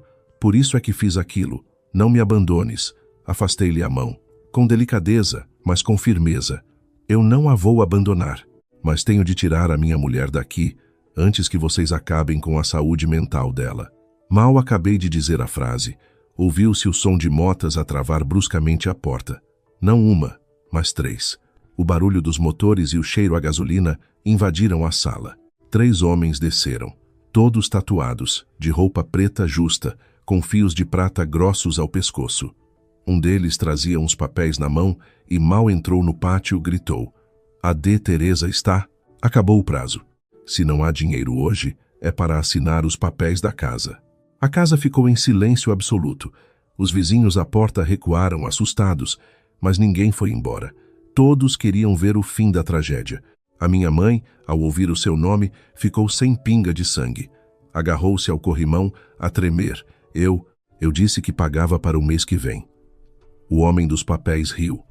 Para o mês que vem, é o que a senhora nos diz há 3 meses. Nem o capital, nem os juros. Acha que nós somos a Santa Casa da Misericórdia? Pus-me à frente da minha mãe. Quem são os senhores? Se tem algum documento, falem com respeito. Ele olhou-me de cima a baixo. Tu és o Duarte, não és? O filho da D. Teresa. Ótimo. Já que estás aqui, ouve bem. Esta casa tem uma dívida total de mais de 100 mil euros, entre capital e juros. Se não pagam, é para irem fazendo as malas. Virei-me bruscamente para a minha mãe. Mais de 100 mil euros? A minha mãe abanava a cabeça, desesperada. Eu não sabia. Não sabia que tinha subido tanto. A Diana, que estava perto da porta, começou a recuar discretamente, a tentar sair. Mas outro dos homens apontou-lhe o dedo. Essa aí também tem o nome nos papéis. Onde é que pensas que vais? A Diana parou pálida. O Carlos correu até ela e agarrou-lhe no braço, com os olhos injetados de sangue. Conta-me tudo. Afinal, quanto é que tu deves? A Diana tentou soltar-se. Larga-me. Estás a magoar-me. O Carlos apertou com mais força, quase a gritar. Fala. A Diana olhou para os credores, para a minha mãe, para toda a gente que a encarava. Finalmente, a sua última máscara caiu. Gritou, em pânico. Mais de 100 mil euros. Mas eu não queria. No início era pouco dinheiro. Não sabia que os juros subiam tão depressa. Tentei pagar, não consegui, e tive de pedir mais.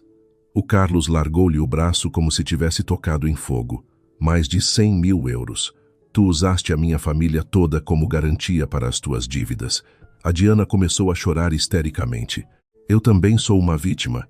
Estou de resguardo, sob pressão, com um marido inútil e uma família de forretas. Joguei um bocadinho para tentar ganhar um extra, mas perdi. O Rui, ao lado da D. Helena disse com uma voz fria.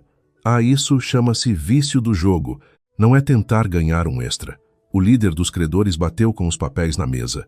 Chega de conversa. Ou pagam 20.000 € hoje, ou a D. Teresa assina a entrega da casa. E tu, Diana, não penses que te safas. As dívidas em teu nome estão aqui. A minha mãe, ao ouvir aquilo, arregalou os olhos, levou a mão ao peito, a ofegar. Antes que eu a pudesse amparar, caiu no chão. Desta vez, não era fingimento. Desmaiou a sério, de corpo mole, o rosto branco como papel. Mãe, gritei, a correr para a amparar. A Marta também se assustou e deu um passo, mas eu virei-me e impedia. Fica aí, não te mexas. No meio do caos, o choro da minha mãe, os gritos do meu irmão, a histeria da Diana, a pressão dos credores, tudo se misturava num barulho ensurdecedor. Abracei a Marta e afastei-a um passo, sentindo a mão dela a tremer na minha. E naquele instante, percebi uma verdade amarga.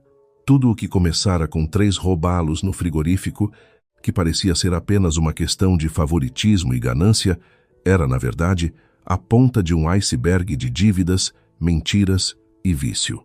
A verdadeira tragédia da minha família estava, só agora, a mostrar a sua cara. Ajudei a minha mãe a sentar-se, encostada a uma cadeira. Ela ofegava, com os lábios arroxeados. As mãos agarravam-se às minhas, como se estivesse a afogar-se. A Marta, atrás de mim, embora ainda fraca, deu-me uma garrafa de água. A sua voz era baixa e trêmula. Dá um pouco de água à mãe. Amor. Aceitei a garrafa, com o coração despedaçado. A pessoa que a minha mãe tinha agredido e caluniado era a mesma que, ao vê-la cair, não conseguia ficar indiferente. Mas foi por isso mesmo que eu não podia deixá-la ser arrastada para esta confusão de dívidas. O líder dos credores entrou na sala a falar alto de propósito. Esta família anda a fugir às dívidas há meses. Se não pagam, assinam os papéis. Não vale a pena fingirem desmaios. Levantei a cabeça e olhei para ele. Fale com respeito. Esta é uma propriedade privada. Os senhores entraram aqui sem permissão. Estão a agir ilegalmente. Ele sorriu com desdém. Ilegal ou não, logo se vê na esquadra. O dinheiro é para aparecer hoje. A D. Teresa pediu. A Diana pediu. Está aqui tudo preto no branco. Atirou com os papéis para cima da mesa. O som do papel a bater no vidro foi seco e duro. Peguei neles. Cada linha que eu lia fazia-me sentir a cabeça a ferver. Além do nome da minha mãe, em alguns papéis estava também a assinatura da Diana. Havia empréstimos justificados com despesas para cuidar do neto, compra de suplementos e alimentos para a nora mais velha após o parto. Havia até um que dizia claramente para o bem-estar da mãe e do bebê. A Marta, ao meu lado, ficou pálida. Sei que ela percebeu imediatamente. As coisas que lhe foram tiradas não serviram apenas para satisfazer a ganância da Diana. Foram usadas como desculpa para contrair dívidas. Neto, nora mais velha. Tudo serviu de fachada para o vício e a mentira. Virei-me para a Diana, já sem conseguir controlar a voz. Você usou o nome da minha mulher e do meu filho para pedir dinheiro e ainda por cima comeu o que era deles? A Diana escondeu-se atrás do Carlos, mas ainda tentou defender-se. Eu só usei os nomes. A culpa é da tua mãe, que acredita em tudo. Além disso, parte do dinheiro também foi gasto nesta casa. O Carlos virou-se bruscamente para a mulher. As veias do pescoço saltavam-lhe. Ele sempre fora uma pessoa calma, que cedia à mulher para evitar discussões, por medo que o filho crescesse sem mãe. Mas aquela frase pareceu destruir a sua última réstia de paciência. Chape! Uma bofetada ecoou pela sala. A Diana levou a mão à cara, a olhar para o marido, incrédula. O Carlos tremia. Tu transformaste esta família em devedores e ainda dizes isso? Usaste o nome do teu filho, da tua mãe, desta casa, e dizes que só usaste os nomes? A Diana desatou a chorar, mas desta vez ninguém a consolou. A minha mãe, no chão, ao ouvir a bofetada, tremeu ainda mais. Olhou para a Diana como se fosse uma estranha, mas era tarde demais. Foi ela que a protegeu vezes sem conta, arrastando a família para o abismo. O credor não quis saber de lágrimas nem de discussões. Puxou de outro papel e pô-lo, à frente da minha mãe. Já chorou o suficiente? Assina aqui. Um acordo de entrega temporária da casa. Se em 3 dias não pagarem os 20.000 €, avançamos com a execução. A minha mãe abanava a cabeça. Não, não posso. Esta casa foi o que o meu marido me deixou. Eu não assino. O homem inclinou-se, com a voz baixa e ameaçadora. Se não assina, chamamos mais gente para conversar. Acha que viemos aqui para brincar? O Dr. Vilar, que esteve em silêncio a observar, deu um passo em frente. Pousou o seu cartão de visita na mesa com a voz muito calma. Sugiro que parem imediatamente com as ameaças. Estes contratos de empréstimo apresentam indícios de juros abusivos, coação para pagamento com bens e invasão de propriedade. Se continuarem a pressionar, chamaremos a polícia para tomar conta da ocorrência. O credor olhou para o cartão e riu. Advogado? E então? Quem deve, paga. Não venha com leis para assustar quem tem fome. Não somos ladrões. Viemos cobrar uma dívida. O Dr. Vilar respondeu. Cobrar uma dívida é diferente de ameaçar para ficar com uma casa. É melhor que perceba a diferença antes que complique a sua situação. A tensão era palpável. Os vizinhos à porta já não diziam nada. Vi uma senhora a afastar-se, com medo de se envolver. Nesse momento, AD. Helena pegou no telemóvel e ligou para o 112. Estou, da GNR, o meu nome é Helena. Queria pedir uma patrulha para a rua. Há um grupo de homens a ameaçar e a coagir a assinatura de documentos para a entrega de uma casa. Há uma mulher grávida na residência que acabou de sair do hospital. Ao ouvir a palavra GNR, os 3 credores olharam uns para os outros. Não foram embora, mas a agressividade inicial diminuiu. A de Helena continuou e ligou uma gravação no telemóvel. A voz da Diana ouviu-se, nítida. Mãe, peça mais dinheiro àquele senhor.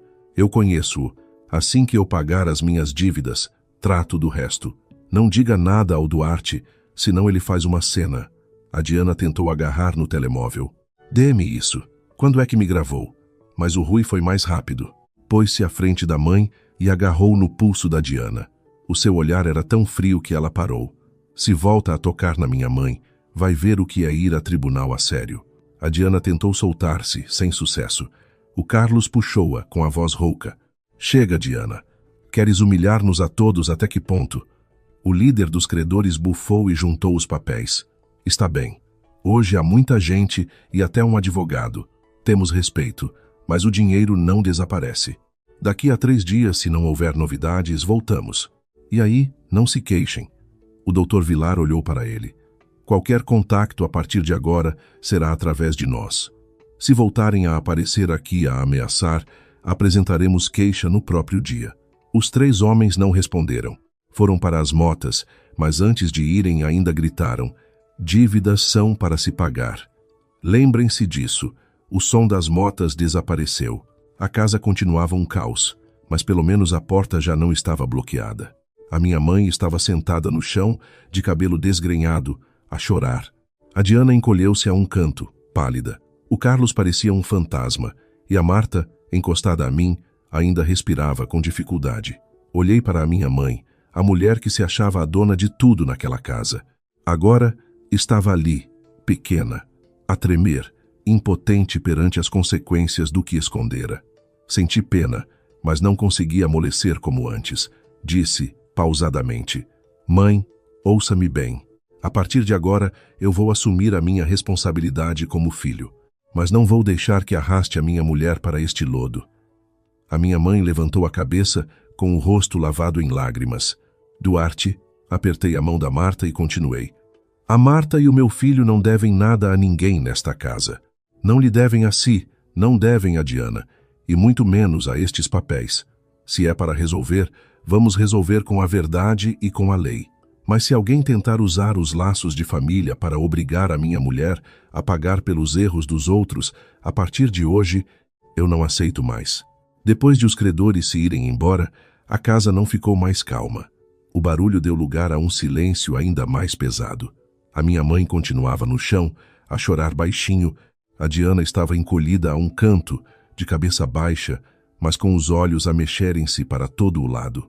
O Carlos sentou-se numa cadeira, de cotovelos nos joelhos, a olhar para os papéis na mesa como se tivesse perdido o rumo. O doutor Vilar não se apressou. Juntou os papéis, organizou-os por data e analisou cada página com atenção. A sua calma tornava o ambiente ainda mais tenso. Eu estava ao lado da Marta, a ampará-la, ainda com o dossiê na mão. Só queria que tudo acabasse para que ela pudesse descansar. Mas, de repente, vi a expressão do advogado a mudar. Ele tirou um papel que estava no fundo da pilha. Não era um contrato de empréstimo. Era um documento mais formal, com um título claro: Procuração para Gestão e Alienação de Bens. O doutor Vilar pousou o papel na mesa e bateu com o dedo no nome do procurador. Senhor Duarte, veja isto. Inclinei-me para ler. O mandante era a minha mãe. O procurador era a Diana. Senti o peito a apertar. Procuração para alienação de bens? O que é isto? O advogado explicou. Se este documento for válido, a de Diana pode, em nome da sua mãe, negociar com os credores, vender ou de qualquer outra forma dispor da casa para pagar as dívidas. Fiquei paralisado. O Carlos levantou-se de um salto. Oh, que! A minha mãe também se ergueu. Arrastou-se até a mesa e pegou no papel com as mãos a tremer. Assim que viu a sua assinatura no fundo, desatou a chorar. Eu não sabia o que era este papel. Ela disse-me que era só para confirmar a dívida. A Diana interveio logo com a voz aguda. Não me acuse. Está aí preto no branco, a assinatura e a impressão digital da sogra. Agora diz que não sabia? A minha mãe abanava a cabeça. Não. Naquele dia, eu estava doente. E tu disseste que era para adiar o prazo da dívida. Eu pensei. O Dr. Vilar interrompeu-a. A data deste documento é do dia 17 do mês passado, segundo o processo clínico que a D. Helena me facultou. Nesse mesmo dia, a D. Teresa deu entrada no hospital com uma quebra de tensão e vertigens. O médico registrou um estado de confusão e fadiga com necessidade de acompanhamento. A sala ficou em silêncio. A Diana, embora tensa, ainda tentou defender-se. Estava cansada, mas estava consciente. Ninguém a forçou. O Rui, que esteve calado, pegou no telemóvel e pousou-o na mesa. Então veja isto e depois falamos. No ecrã, uma fotografia da câmara do corredor do hospital. Nela, via-se a Diana, de casaco, com os papéis na mão, a entrar no quarto da minha mãe. Na foto seguinte, estava sentada ao lado da cama, a dizer-lhe algo ao ouvido, enquanto a minha mãe, com um ar muito fraco, a ouvia. Na última foto, a Diana pegava na mão da minha mãe e guiava-a para assinar o papel. A minha mãe, ao ver as fotos, chorou convulsivamente. É verdade, lembro-me agora. Ela disse que, se eu não assinasse, eles ficavam-nos com a casa imediatamente. Fiquei com tanto medo que assinei sem conseguir ler nada. O Carlos olhou para a mulher, com os olhos a arder. Diana, tu ias vender a casa da minha mãe? Encurralada, a Diana deixou cair a máscara de vítima. Levantou o queixo e disse, com uma voz amarga: se não vendesse, como é que se pagava a dívida? Achas que esta casa velha vale assim tanto? É melhor vender, pagar as dívidas, e ainda sobra algum para recomeçar. Qual é o mal? Aquela frase foi como uma punhalada no coração da minha mãe. Casa velha? Esta é a casa que o vosso pai deixou, o lugar onde veneramos os nossos antepassados, onde eu vivi a minha vida toda. E tu chamas-lhe casa velha, Diana? A Diana virou a cara, mas o seu silêncio foi mais cruel do que qualquer palavra. Aproximei-me dela, a tentar controlar a voz. Então, este tempo todo, fingiste ser uma nora dedicada, fraca a precisar de cuidados, só para esperar que a minha mãe se afundasse em dívidas para lhe ficares com a casa? A Diana olhou para mim por uns segundos e depois riu. Um riso tão frio que a Marta, ao meu lado, estremeceu. A culpa foi dela, que me deu prioridade. A culpa foi dela, que só queria saber do neto. A culpa foi dela, que tinha mais medo de perder a face do que de perder a casa. Eu só aproveitei a oportunidade. Ao ouvir isto, a minha mãe pareceu perder todas as forças. Curvou-se a chorar. Só nesse momento é que ela percebeu que a pessoa que ela defendeu a todo o custo nunca gostou dela de verdade. A Diana só via nela uma fonte de dinheiro, um escudo para as suas dívidas e, por fim, uma casa para vender. A Marta, que esteve em silêncio, deu um passo em frente. A sua voz era fraca, mas cada palavra era clara. A pessoa assustadora não é quem come o peixe dos outros. É quem usa o amor de uma mãe para lhe roubar a casa. Ninguém conseguiu contradizê-la. Oh, doutor. Vilar guardou a procuração numa pasta. Vou hoje mesmo pedir uma providência cautelar para impedir qualquer transação deste imóvel. e vamos pedir a anulação deste documento com base em coação e no estado de saúde da D. Teresa no momento da assinatura. O Carlos perguntou com a voz rouca: se o documento for anulado, conseguimos salvar a casa? O advogado respondeu: ainda teremos de negociar com os credores, mas, pelo menos, impedimos a venda imediata. O resto dependerá da vossa colaboração e das provas que apresentarmos. Nesse momento, o telemóvel de um dos credores, que ficara esquecido na mesa, tocou. Ele voltou para o ir buscar, mas ao ouvir o advogado a falar em anular a procuração, o seu rosto escureceu. Apontou para a Diana. Estás a gozar conosco? Disseste que com este papel a venda da casa era garantida. A Diana gaguejou. Eu não sabia que eles iam descobrir. O homem cerrou os dentes. Se este papel for anulado, trata tu da tua vida. Não penses que te safas pondo as culpas na velha. A Diana recuou, pálida. Pela primeira vez, vi o pânico verdadeiro nos olhos dela. Já não havia choro fingido, nem arrogância. Um predador que pensava ter encurralado a sua presa, descobriu que, afinal, também estava preso. Eu olhava para aquela cena sem qualquer satisfação, apenas com um sentimento de frio.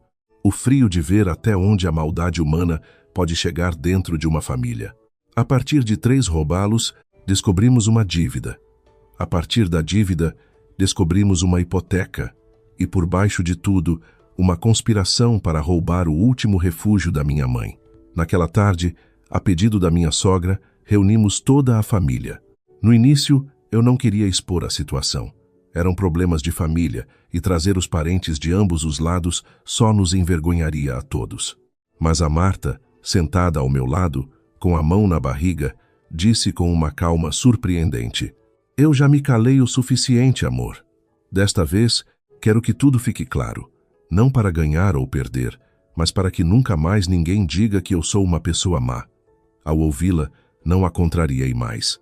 Uma mulher grávida que foi roubada, agredida, caluniada e exposta publicamente e que, mesmo assim, só pedia clareza.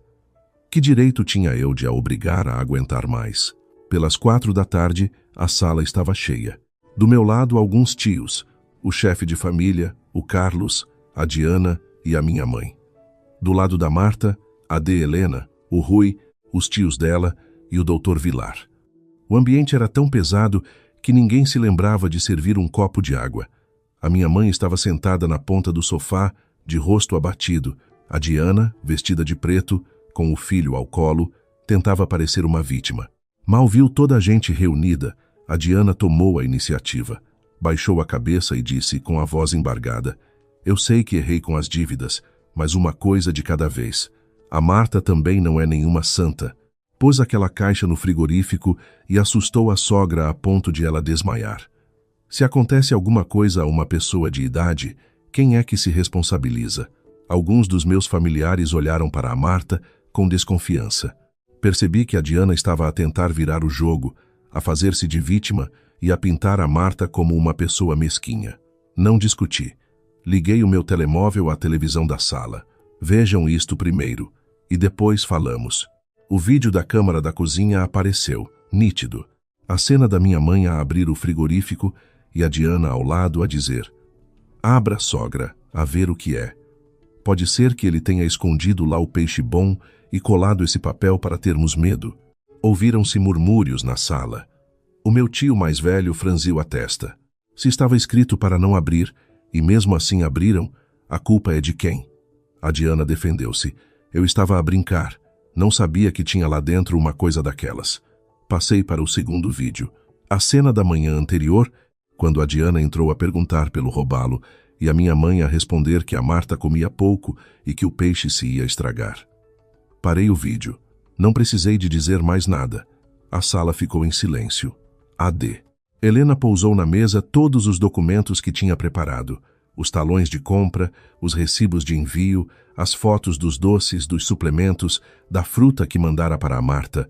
Sem gritar, mas com uma voz fria, disse: eu mandei isto para a minha filha grávida se fortalecer, não para alimentar a ganância dos outros. A minha mãe baixou a cabeça, sem coragem para olhar para ninguém. Os meus familiares, que antes só tinham ouvido a versão dela, agora, perante as provas, calaram-se. A Diana ainda tentou uma última cartada. Abraçou o filho e começou a chorar. Mas eu estava mesmo com dores. Fui mesmo ao hospital. Sou uma mãe a amamentar. Acham que eu ia inventar uma coisa destas para prejudicar a Marta? O doutor Vilar empurrou os resultados das análises para o meio da mesa. A Diana foi ao hospital por uma desordem gastrointestinal causada por comprimidos para emagrecer. Não há qualquer prova de intoxicação alimentar. Um tio meu perguntou a Diana: acabaste de ser mãe e andas a tomar comprimidos para emagrecer? Ela ficou sem resposta.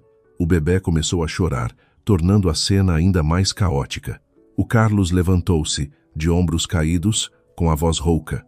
Peço desculpa, de Helena. Peço desculpa. Marta Duarte. A culpa é minha. Fui um fraco. Sabia que a minha mulher não estava a agir bem, mas calei-me para manter a paz. Não imaginei que a minha passividade a levasse a este ponto. A Diana olhou para ele furiosa. Estás a pôr-te do lado de estranhos contra a tua mulher? O Carlos olhou-a nos olhos, vermelhos de raiva. Estranhos? A Marta é minha cunhada. O bebê na barriga dela é meu sobrinho. E tu? Usaste o teu próprio filho como escudo para as tuas mentiras. Como queres que te defenda? Aquela pergunta deixou a Diana sem palavras, mas, segundos depois, começou a gritar. Está bem, vocês são todos uns santos. Querem ver-me morta? É isso? Uma mulher de resguardo, cheia de dívidas, com um marido que não a apoia e uma família que a condena, é melhor morrer.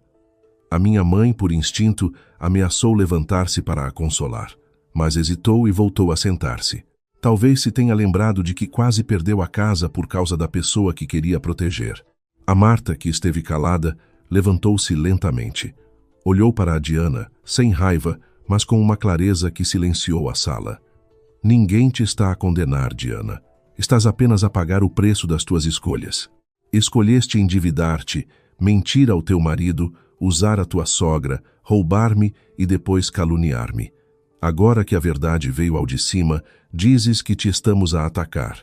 E eu? O que é que eu te fiz para merecer tudo isto? Ninguém conseguiu responder. A de Helena pôs-se atrás da Marta, com a mão no ombro dela. Um gesto simples, mas que mostrava que a Marta já não estava sozinha. O Dr. Vilar juntou os papéis. Isto não é um tribunal, mas foi um esclarecimento. Tudo o que era preciso registrar está registrado. A partir de agora, qualquer acusação ou difamação contra a D, Marta terá consequências legais. O meu tio mais velho suspirou e virou-se para a minha mãe. Teresa, erraste muito. Numa família tem de haver justiça. Por causa do teu orgulho e do teu favoritismo, quase destruíste os teus filhos. A minha mãe desatou a chorar, mas desta vez ninguém a consolou. Olhei para aquela cena com o coração pesado. A reunião que era para salvar as aparências transformou-se num julgamento público. Mas, estranhamente, no meio daquela tensão, senti-me um pouco mais leve. Pelo menos, a partir daquele momento, a Marta já não precisava de provar a sua inocência. A verdade estava do lado dela. A reunião terminou já de noite.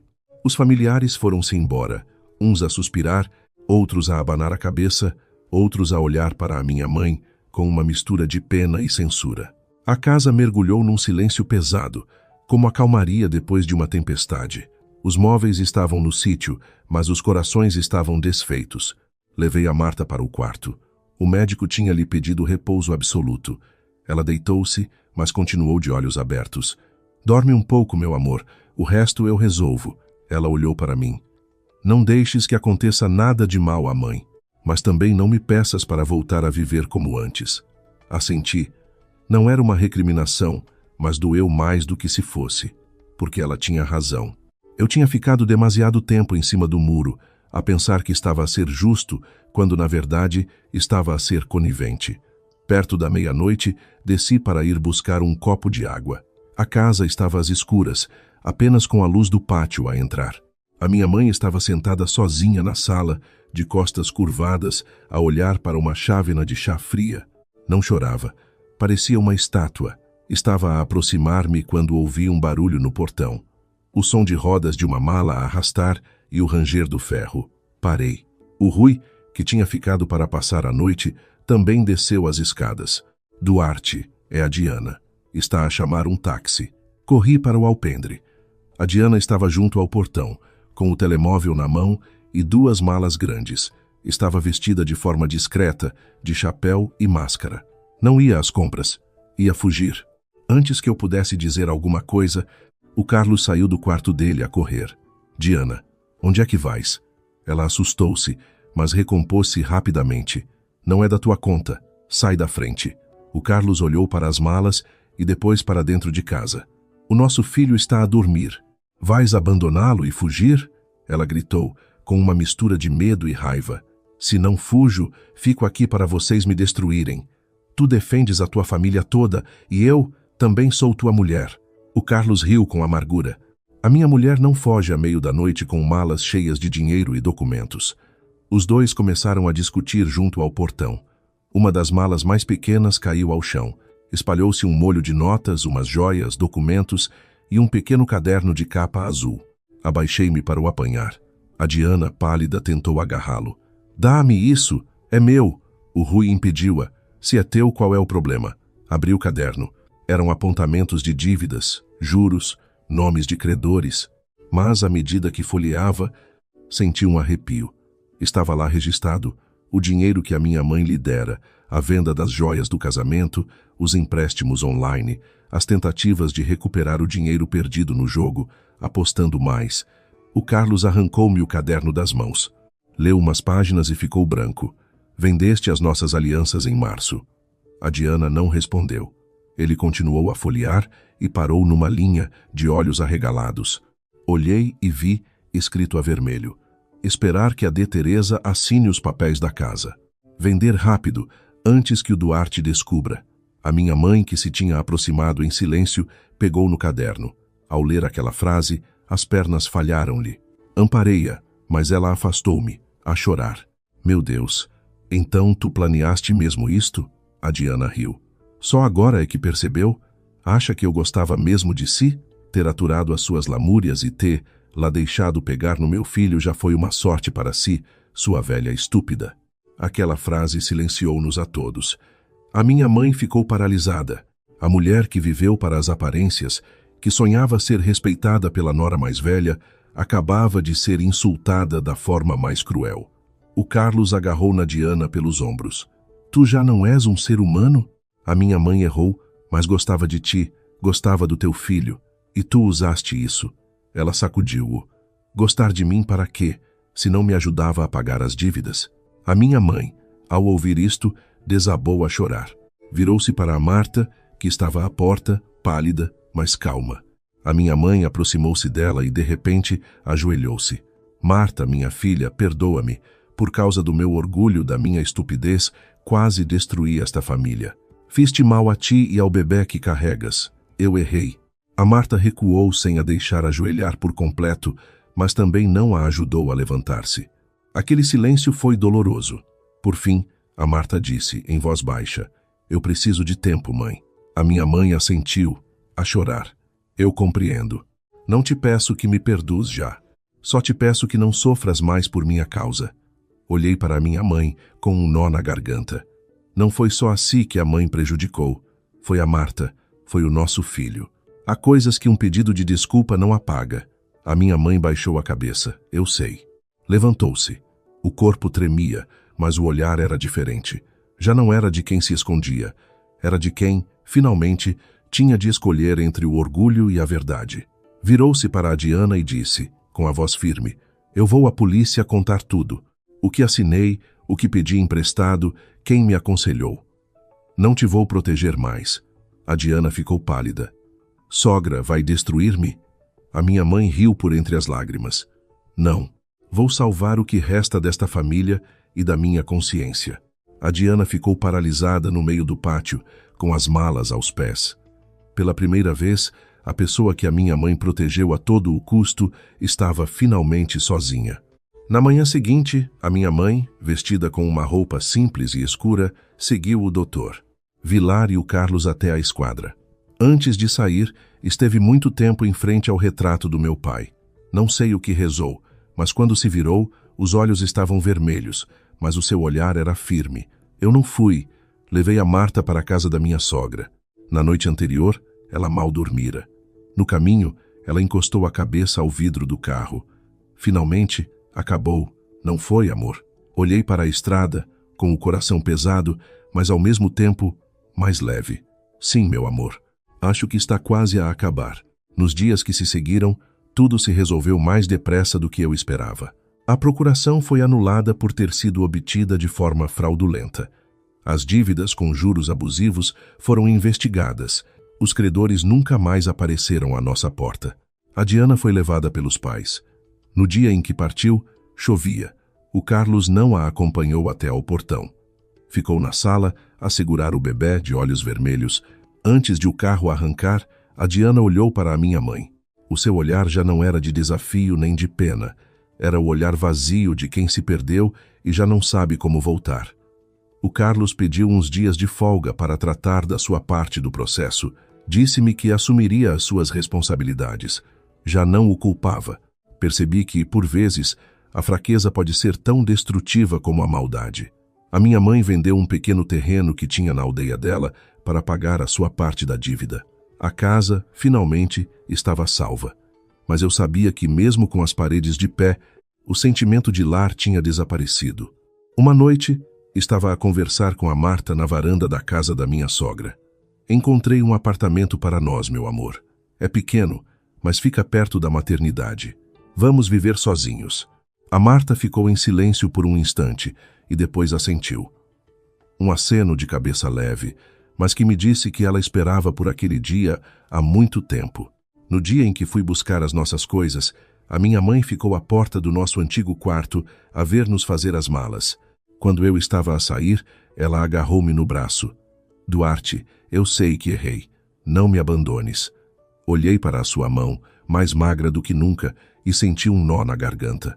Mas eu sabia que, se cedesse, quem sofreria seria a Marta. Eu não a vou abandonar, mãe, mas primeiro tenho de proteger a minha mulher, porque no passado eu falhei em protegê-la. A minha mãe começou a chorar. Eu compreendo. Compreendo. Nesse momento, a D. Helena apareceu. Sem qualquer acusação, disse: ser marido não é ficar no meio para agradar a todos. É saber estar do lado do que é certo. Aquelas palavras atingiram-me em cheio. Era uma lição que eu devia ter aprendido muito mais cedo. O nosso novo apartamento era num prédio antigo, pequeno, mas nosso. E pela primeira vez em muito tempo, a Marta dormia em paz. Já não se assustava com o barulho do frigorífico, nem tinha de comer a olhar para a cara dos outros. Meses depois, a Marta deu à luz uma menina. No dia em que a enfermeira a pôs nos meus braços, senti que todo o sofrimento, todas as dívidas, todas as discussões, não valiam nada comparado àquele momento. A minha mãe foi visitar-nos numa tarde de chuva. Já não vinha cheia de orgulho. Trazia apenas uma pequena marmita térmica. Bateu à porta, hesitante. Mãe, fiz uma sopa de peixe para a Marta. Abri a porta e deixei-a entrar. Ela olhou para a Marta, que embalava a nossa filha, e disse, em voz baixa: não te peço que me perdoes já. Só peço que me deixes aprender a ser uma boa sogra. A Marta ficou em silêncio por um longo momento e depois sorriu. Um sorriso leve. Pode começar por bater a porta antes de entrar, mãe. Aquela frase fez a minha mãe parar por um instante e depois desatou a chorar. Um choro silencioso de quem finalmente percebeu onde errou. Eu olhava para aquela cena com o coração apertado, mas em paz. Havia feridas que demorariam a sarar. Mas, pelo menos, tínhamos parado o ciclo de dor antes que fosse tarde demais. Às vezes, penso em como tudo começou, com 3 simples robalos. Mas depois percebo que o que quase destruiu a minha família nunca foi a comida. O peixe roubado foi apenas o primeiro sintoma de uma doença muito mais grave: o favoritismo, a ganância, o orgulho e o silêncio que, durante demasiado tempo, envenenaram a nossa casa.